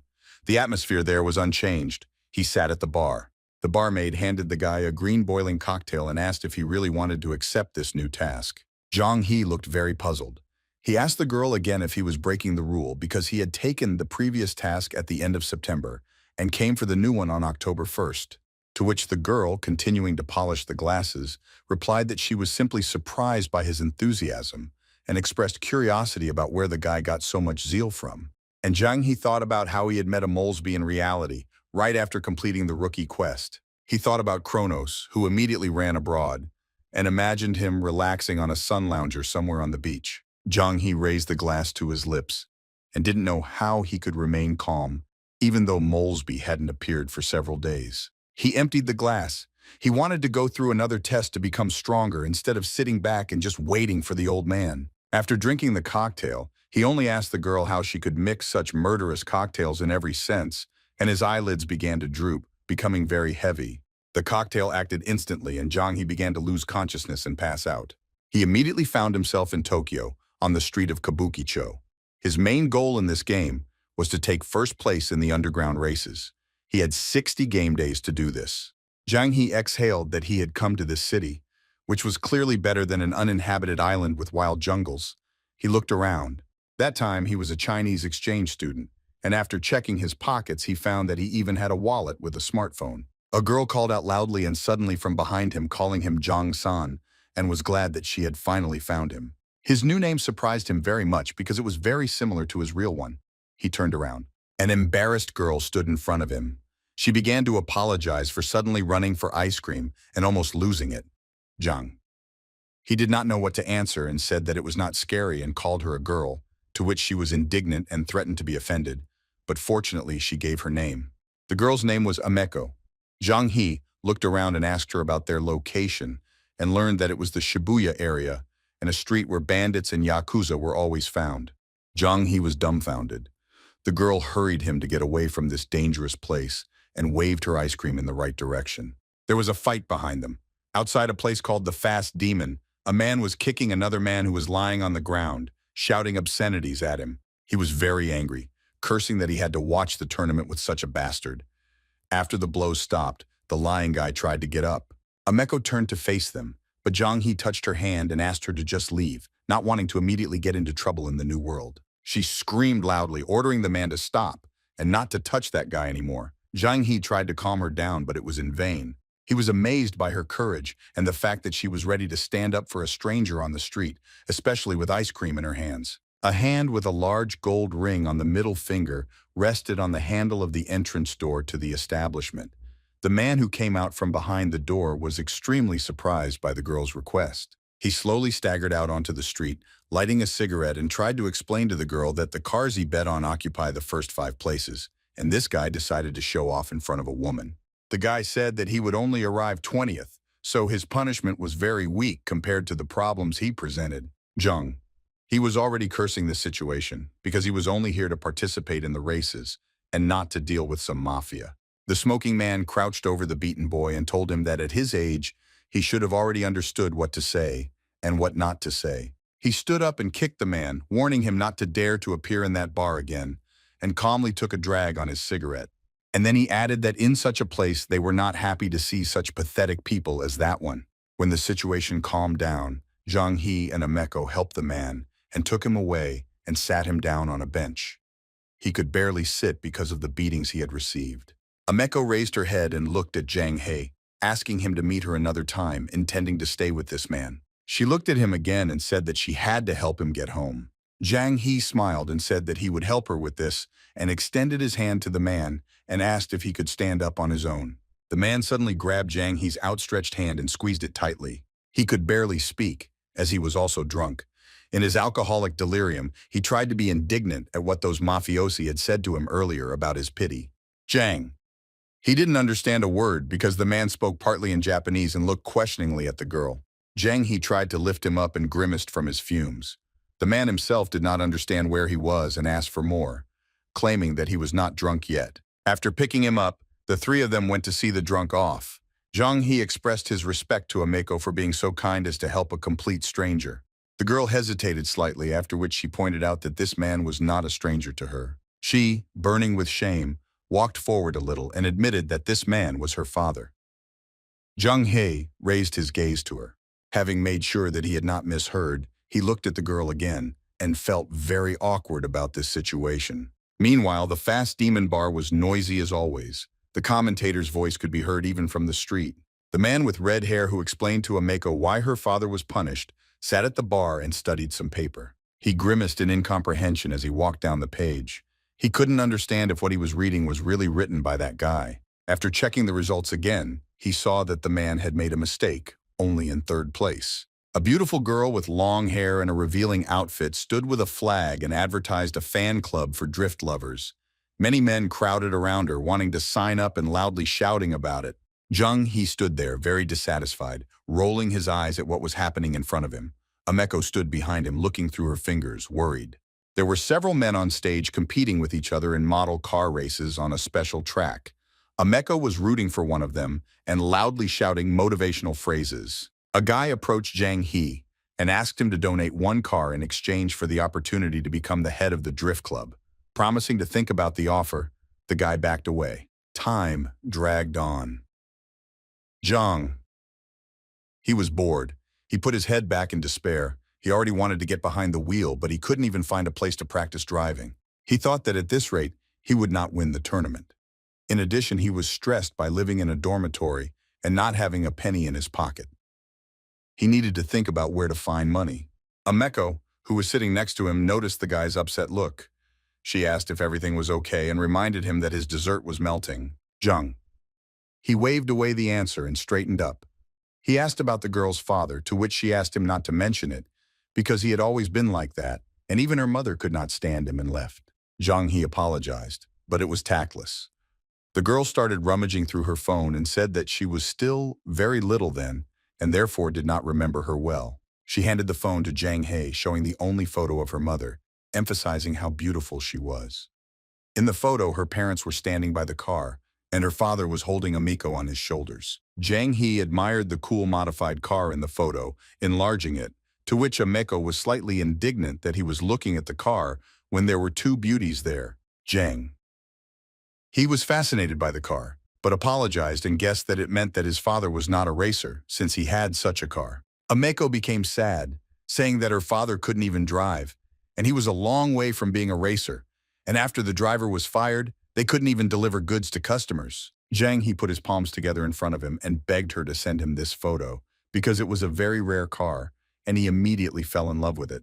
Ameko thought it was rude to ask her for such photos. After meeting with Ameko, Zhang He returned to his dorm after dark. He immediately sat down at the computer with an idea burning in his head and began searching for the information he needed on the internet. He exclaimed joyfully, finally finding what he needed, and exhaling, opened the site. He looked at the various driving instructors and stopped at a photo of one of them. The man was standing in a special suit and holding a huge prize cup, posing for a photo. The photo was taken many years ago, but it was still not difficult to recognize the man. The next day, Zhang He hurried to the city trying to achieve what he had come up with and move towards the game goal. He approached the door of one apartment and knocked persistently on the door. Jang. He woke up the man who lived in the apartment with his knocking. He yawned widely, not wanting to wake up at all. He barely opened his eyes and scratched the back of his head and got out of bed, indignant at the guest who came so early. It was Ameko's father. The door opened. Jang Hee greeted Mr. Takeda, who glared at him with displeasure. After a moment of silence, he closed the door. Jang Hee prepared himself for possible problems, and taking out a bottle of drink, said that Mr. Ta probably did not appreciate the Kurimatsu tincture as a gift. The door opened again, and the man leaned out from behind it again and invited the guy to come in. There was a huge aquarium in the apartment, which amazed everyone with the variety of its inhabitants. Takedo said that the guy couldn't come there even if he was his daughter's boyfriend, and informed him that he let him in only because of the sake. Jung Hee corrected himself that he was not Ameko's boyfriend and bowed and asked the man to be his driving instructor. Takedo, opening the bottle, was surprised out loud that the guy had come to ask an ordinary fisherman for this. Jang Hee raised his head and smiled, emphasizing that an ordinary fisherman could not speak English so fluently. Mr. Takedo asked the guy to get lost if he had nothing else to do, explaining that he needed to work. On the last word, the man stumbled, almost revealing that he was going to get drunk. Jang. He quotes the information he found about him, calling him a genius racer in the past and a gold medalist in 23 racing rounds. After a short silence, he spoke about Mr. Takedo's most outstanding victory at the tournament in New York. After which the guy thoughtfully asked Mr. Takedo about the reason why such a brilliant car thief suddenly retired and mysteriously disappeared. And then the guy asked if Tsuchiya Yosuke was his real name. This caught the man off guard and made him very nervous. The guy kept pressuring him, saying that the man had probably changed his name because he didn't want to be found. Mr. Takedo said that he had already told the guy to get lost. Jung Hee stood his ground and promised that he would not tell anyone about this information, not even his daughter. Mr. Takedo growled, very angry that the guy was trying to threaten him. He turned around and tensed his whole body, ready to fight. Jung Hee stepped back and asked him to listen to him, because he did not wish him any harm, but only wanted to find a driving instructor for himself, and offered to hire him as a driver without pay. Mr. Takedo turned away, and after drinking from the bottle, warned the boy that he would have to work for him for a whole year.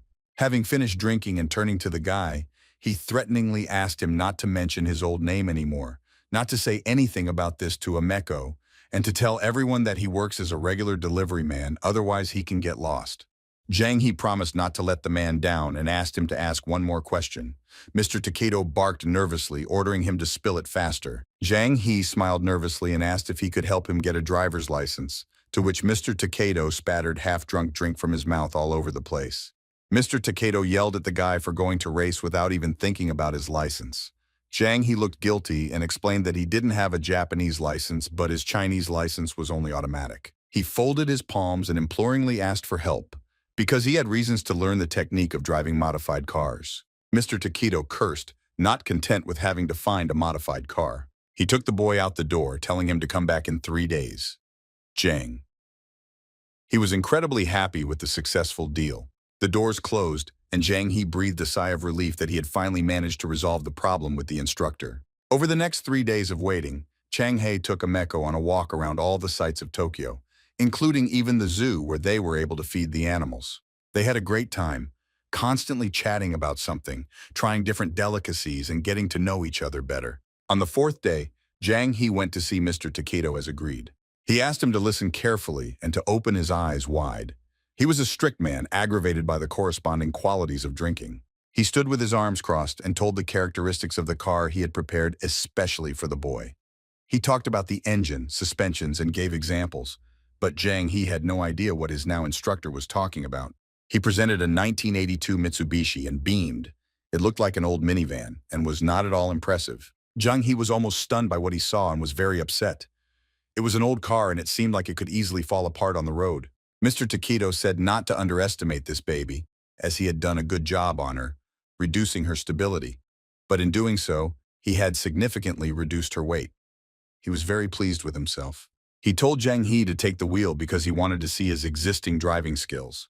They climbed into the car. Jang Hee tried to buckle up and Mr. Takedo watched his uncertain movements out of the corner of his eye. Jang Hee shifted into gear. Then he pressed the gas pedal. Bus moved forward and jerked sharply. Mr. Taquito stuck his head in the glass and mockingly asked to warn him first before participating in the race, so that he could help arrange insurance and warn that he would be the beneficiary. Jang He gripped the steering wheel tightly and looked ahead with fear, repeating to himself over and over again that he needed to slowly press the clutch and gas. The driving lesson came to an end and the bus stopped. Zhang He relaxed slightly. Mr. Takedo was still unhappy with this idea and looked sideways at Zhang He. He advised the boy not to risk his life for the sake of racing, emphasizing that this was not fun.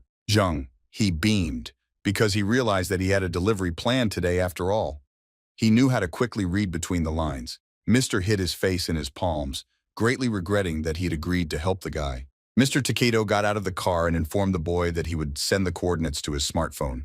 And he warned that in Japan, they were very strict about driving without a license, and he shouldn't get caught. Zhang He gave a thumbs up through the glass, assuring that Mr. Takedo could rely on him, and smiled broadly at him. The boy drove forward down the road, making his first delivery. Mr. Takedo watched him go and prayed that he wouldn't kill himself. It was evening and Mr. Takedo was sitting at home, watching TV and drinking. It was a very ordinary evening in his life, and he was completely relaxed. Zhang Hei's voice was heard from behind the door. The guy finally delivered the order and came back and stood at the door of the house. Mr. Takedo was so surprised that he spilled the entire drink on the floor. He opened the door for the guy, saying that he thought he had gone abroad, because instead of 1 hour, the delivery took him 5. Zhang He scratched his head and assured that he had arrived quite successfully and, hesitating a little, added that it was only necessary to repair the car. Mr. Takedo, seeing his baby, screamed at the top of his lungs and tears almost started flowing from his eyes. He shouted at the guy that he would deduct the repair costs from his salary and also a penalty for the late delivery and sent him to get lost. Zhang He walked home along the empty dark alley and thought that learning to drive was not as easy as he thought. There were rustling sounds behind him and he turned around abruptly. A white cat ran out from around the corner and across the street, which slightly frightened Zhang He. He exhaled and walked on at a leisurely pace. He did not notice the man nearby. The man was dressed in a business suit. He called his boss and reported that he had found the right person and was convinced that he was the one they were looking for. He held a photograph of Mr. Takedo in his hands and told the boss his real name. Zhang He stood outside Mr. Takedo's house and bragged to his mentor that he had delivered all the goods. The guy leaned against the doorframe and emphasized that he had become faster. He was proud of himself. But Mr. Takedo, carrying boxes, did not think that delivering goods to 3 stores in 5 hours should cause pride. Zhang He took out a book and handed it to his mentor, explaining that it was the basic theory of re-equipping a car that he had managed to get in high school and asked for help in figuring it out. Mr. Takedo opened the book, quickly running his eyes over the pages and familiarizing himself with its contents. After leafing through it, he threw the book over his shoulder, calling it another useless piece of crap for children. Zhang He immediately rushed to catch it. Zhang He was upset. He said that he knew it was only a theory, but he had managed to deliver and he saw no other way to learn. Mr. Takedo thought about it. He waved his hand and invited me to follow him. I promise to show you something useful, and the table will go up the stairs. Zhang He was astonished, his eyes wide open and even his mouth wide open as he looked at the treasure that was presented to him. Mr. Takedo's laptop contained a whole collection of various information on cars. He immediately began to deny it, not wanting to admit it. Zhang He opened the folder that contained the information on the L300 conversion. Mr. Takedo explained to the guy that for a racer, the car was much more important than his wife, period. He asked him to copy everything and slowly go study it. After which he turned around and walked towards the exit, telling the boy that it was time for them to go. Zhang He didn't know what was on his mentor's mind. When asked about the purpose of their trip, Mr. Takedo turned around and said that he was going to teach him some important things and smiled slightly. They were driving along the road near the sea, and Mr. Takedo was explaining the differences between the types of drives and driving style, especially when turning and overtaking. Zhang He was driving in a good mood and did not listen very carefully to his instructor, who continued to talk about redesigning the suspension and the importance of calculating various factors when driving. Mr. Takedo fell silent, after which he said that the theory ended, to which Zhang He smiled nervously, not noticing that it was there at all, and looked questioningly at his mentor. They continued to drive forward, and Mr. Takedo said that theory is usually useless, and it would be much better to experience everything for yourself. Zhang He swallowed hard, not fully understanding what his mentor's words meant, what exactly he needed to feel. They arrived, and after getting out of the car, Jang Hee saw that they had arrived at the driving training ground. Mr. Takedo thrust the tablets into the boy's hands and said that there were driving lessons there, and he should study them carefully. Jang. He opened his mouth in shock. After looking at the material for a bit, he asked his mentor if he could demonstrate it himself. As he was leaving, the mentor reminded him that he couldn't even hold a steering wheel in his hands. Well, he tried to calm the guy down, saying that he wouldn't let him do something he couldn't handle. Jang. He was surprised that the mentor came here to fish instead of teaching him properly. Mr. Takedo yawned in boredom and stretched. He sat on the embankment on a folding chair and fished, throwing his rod over the fence, noting that he had not received such pleasure for a very long time. Suddenly, the float began to twitch and slightly go down under the water. Mr. Takedo was very happy because he started to get a bite. He quickly began to reel in the line, trying to catch his catch. But he didn't manage to do it, as the prey got off the hook. He relaxed and continued to wait for the next bite. But he was very upset that he had not yet managed to catch a single fish. By evening, when the sun was already low in the sunset and painting the entire horizon orange, Mr. Takedo rolled up all his gear. He and Jang Hee loaded up their things and got into the car, preparing to go home. Jang. He looked very tired and upset. He apologized to Takedo for damaging his car again. Mr. Takedo glanced sideways at the boy with a very displeased look, but remained silent for a while. After which he asked why the guy was apologizing, since he would still be paying for the repairs, and turned away to the window. After thinking for a bit, he drew the guy's attention to the fact that this was an opportunity to remake the car for himself, but of course for his own money. After thinking for a while, Mr. Takedo told the boy that after delivering the goods, he could take the car and practice here. But the mentor looked as if he was forced to suggest it. Jang Hee was happy with this proposal and shouted enthusiastically. The car started moving and they headed home. A month later, there was a race in the city. The cars were lined up. In front of them stood an attractive girl who was supposed to announce the start of the race. A lot of people gathered around. The guests were screaming and squealing, shouting motivational slogans to those they were rooting for. They were shouting over each other and were eagerly awaiting the start of the race. The girl raised her hand, which meant that the drivers should get ready. The racers waited for the girl to wave her hand down and immediately rushed forward, their engines roaring. The girl blew them a kiss, wished them luck, and promised that the winner would receive a special gift. At that moment, she was almost knocked down by a van driving behind her, which was also participating in the race. She turned around and watched the minivan drive away. She looked after him in confusion, not understanding what he was doing here. All the racing cars were blasting radios warning about an unknown car that had entered the racetrack, and asking to take the information into account and avoid a collision with it. One of the racers who had pulled ahead heard that one of the cars was catching up with him, but he was very confident in himself, thinking that they wouldn't be able to overtake him. Hearing the loud roar of the engine, he was surprised that they were still able to catch up with him and did not think so quickly that the guy could be a real pro. Looking in the rearview mirror, he saw an old white van driving right behind him, already closing in on him. The guy stepped on the gas, but he was discouraged by the very fact that a minivan was participating in the race and that it was able to catch up with him. Jang Hee sat behind the wheel of a minivan and cursed these mountain road races, indignant at all the organizers and participants who imagined themselves to be the initials DI. The guy in front was outraged that the minivan dared to participate in the race and decided to show him his place and stepped on the gas even more. Jang. He didn't break away from him, pressing him almost closely, but he began to swerve the car along the road, trying to push him off the road. Jang Hee shifted gears and tried to get ahead. He went sharply to the left, overtaking the maneuvers of the driver in the blue car. The engines roared at high revs and the sound of tires rubbing against the asphalt could be heard. The racer looked out the window and cursed, not understanding how this was possible. Jang Hee, having passed on the left and overtaken, pulled away significantly ahead of the driver. Jang Hee lined up in front of the driver and rushed forward. The driver looked at the minivan stunt in bewilderment. Having traveled a long way and having unplanned to participate in a mini race, Jang Hee reached the place he needed. The man to whom Jang Hee brought his goods denied that he had ordered anything. Jang Hee looked at him questioningly, his hands down, not understanding such a joke. The man entering the building advised the guy to ask his boss if he didn't believe him and said goodbye, disappearing behind the curtain.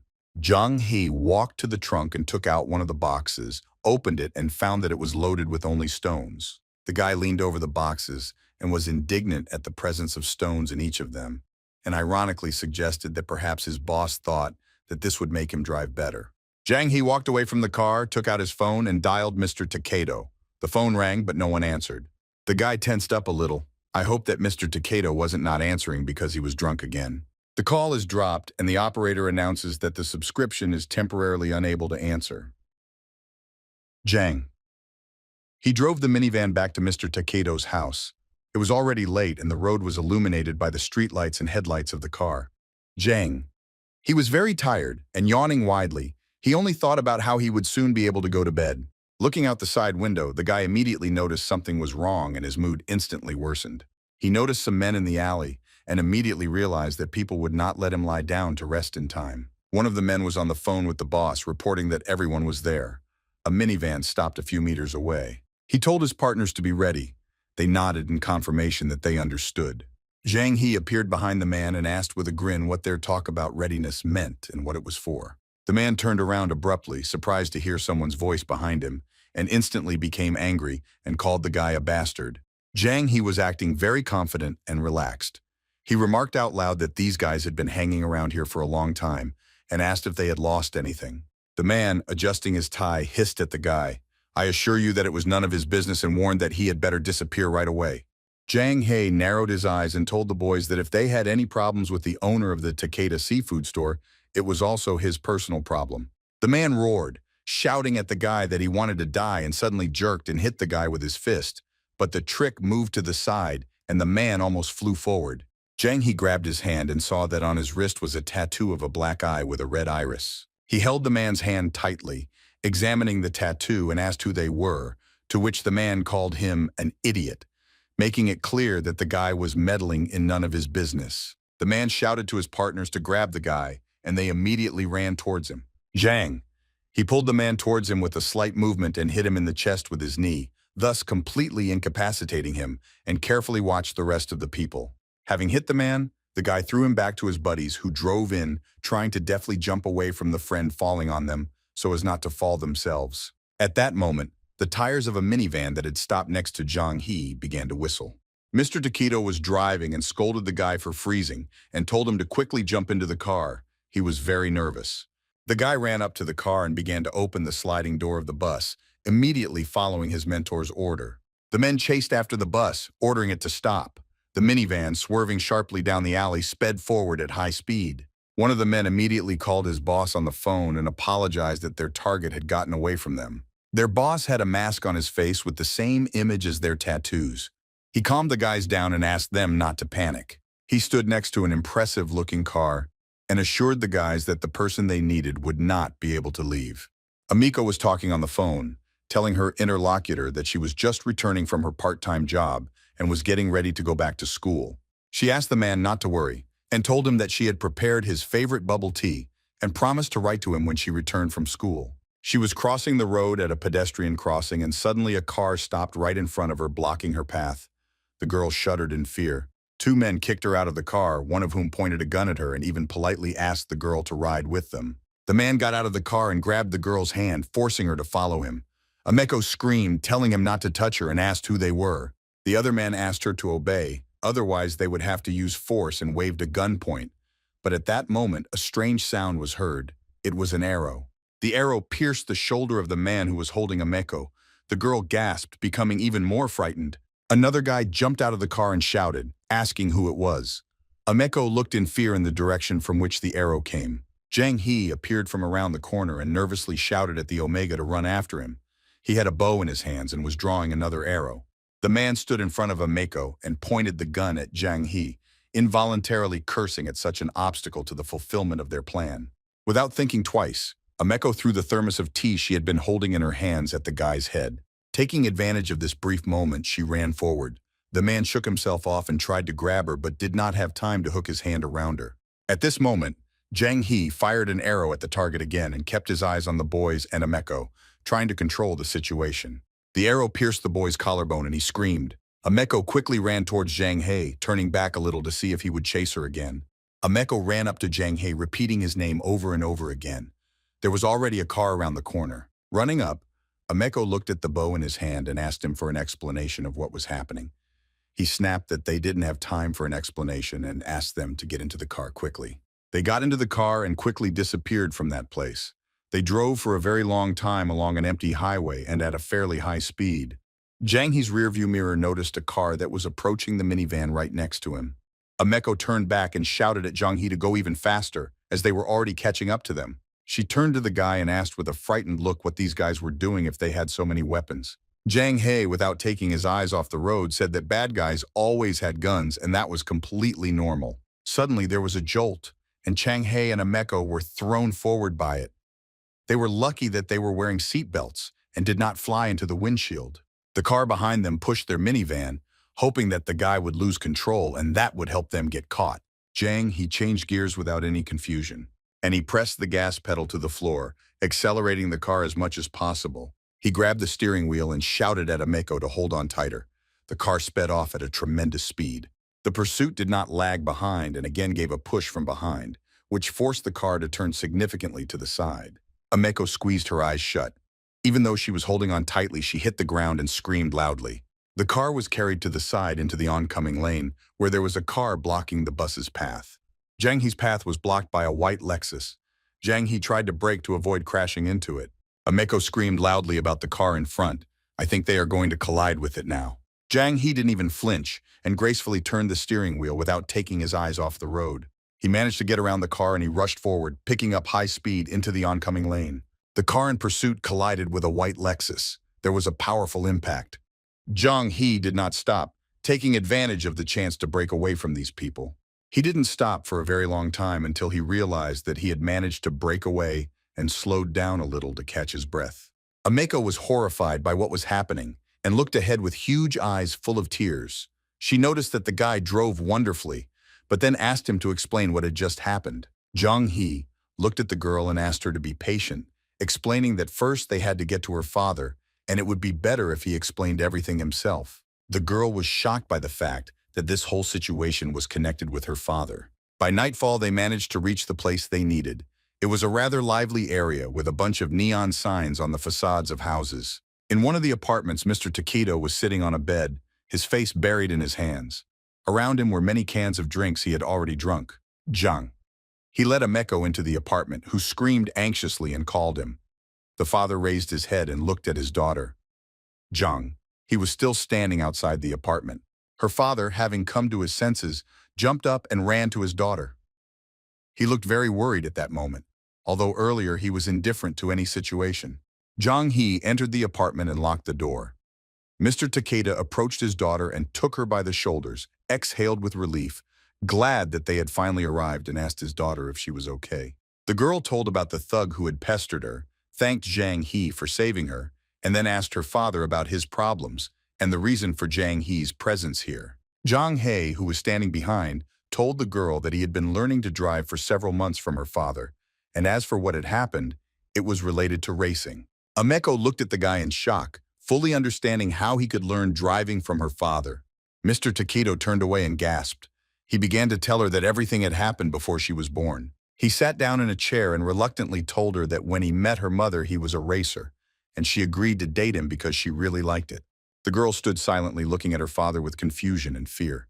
Jang Hee stood next to her, waiting for them to explain. Mr. Takedo told his daughter that he had won many championships in the past and even put on cool performances at international competitions. He hesitated, telling her that her mother fell in love with him even more due to his success. After a short silence, the father said that only one mistake had ruined everything. Asano Naoto was a psychopath who changed his life as a racer. One day he offered to try racing by his rules and challenged him. This man invented the format of death races on the opposite side of the road and even on the highway. Whoever finished first and alive won, and he agreed to this adventure. He said that his best friend tried to dissuade him, begged him not to agree.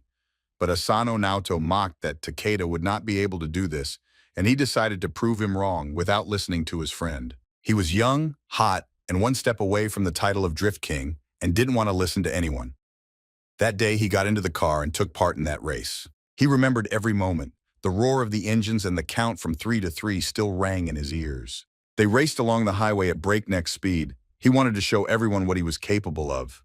The track was specific with various sharp turns on which it was necessary to be very careful and attentive. His friend warned that Asano had deliberately provoked him into agreeing to these races. Takeda asked his friend to be wary of Asano's maneuvers and asked him to let him deal with him on his own.